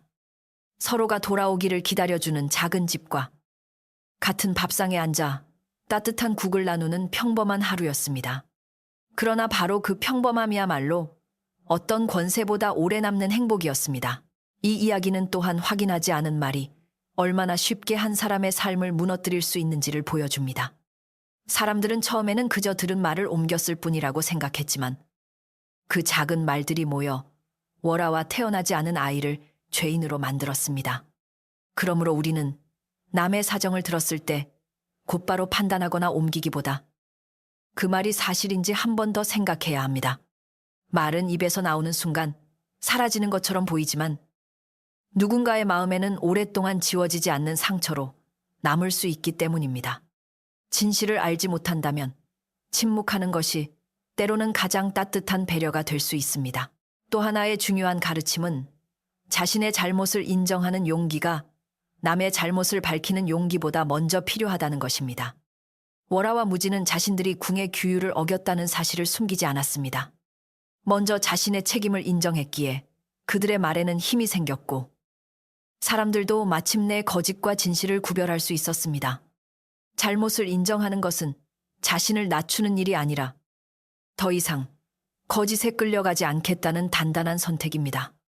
누구나 실수할 수 있지만 그 실수를 감추기 위해 다른 사람을 희생시키는 순간 작은 잘못은 더 큰 죄가 됩니다. 연실의 이야기는 사람을 용서한다는 것이 과거를 잊거나 잘못을 없던 일로 만드는 것이 아님을 알려줍니다. 월아는 연실의 행동을 잊지 않았고 쉽게 용서한다는 말도 하지 않았습니다. 다만 연실이 자신의 잘못을 바로잡을 기회까지 빼앗지는 않았습니다. 진정한 용서는 상처를 준 사람을 무조건 받아들이는 것이 아니라 그 상처가 더 이상 자신의 오늘과 내일을 지배하지 못하게 하는 일입니다. 잘못한 사람은 말이 아니라 행동으로 책임을 보여야 하며 상처받은 사람은 자신의 마음이 준비되지 않았다면 서둘러 용서할 필요도 없습니다. 작가의 눈으로 바라볼 때 이 이야기는 왕의 사랑을 받은 가난한 나인의 이야기가 아닙니다. 이것은 높은 자리의 유혹보다 작은 집의 온기를 선택한 한 여인의 이야기이며 자신의 사랑을 책임으로 증명한 한 남자의 이야기입니다. 동시에 남의 소문을 쉽게 믿었던 마을 사람들이 부끄러움을 통해 조금씩 더 나은 사람이 되어가는 이야기이기도 합니다. 사람은 완전해서 따뜻해지는 것이 아니라 잘못을 돌아보고 어제보다 나은 선택을 할 때 비로소 따뜻해집니다. 우리의 삶에서도 화려한 기회와 높은 자리가 행복처럼 보일 때가 있습니다. 그러나 지친 하루 끝에 돌아갈 집이 있고 진실한 모습 그대로 기다려주는 사람이 있으며 같은 밥을 나눌 수 있다면 이미 귀한 삶을 가진 것입니다. 그러니 사랑하는 사람에게 마음을 숨기지 말고 잘못했을 때는 먼저 인정하며 남의 이야기를 들었을 때는 쉽게 돌을 들지 마십시오. 오늘 한번 참은 험담과 한번 건넨 믿음이 누군가의 삶을 지켜줄 수도 있습니다. 결국 월아가 지켜낸 것은 왕의 총애도 자신의 명예만도 아니었습니다. 그는 아이가 부끄럽지 않게 태어날 세상과 사랑하는 사람이 떳떳하게 돌아올 집을 지켜냈습니다. 그리고 그 작은 집의 아궁이에서 피어난 온기는 긴 겨울과 거짓 소문을 모두 이겨냈습니다. 사람의 삶을 끝내 따뜻하게 만드는 것은 높은 곳에서 내려오는 은혜가 아니라 서로를 버리지 않고 기다려주는 마음입니다. 우리도 긴 하루를 마치고 돌아왔을 때 누군가에게 그런 집 같은 사람이 될 수 있기를 바랍니다.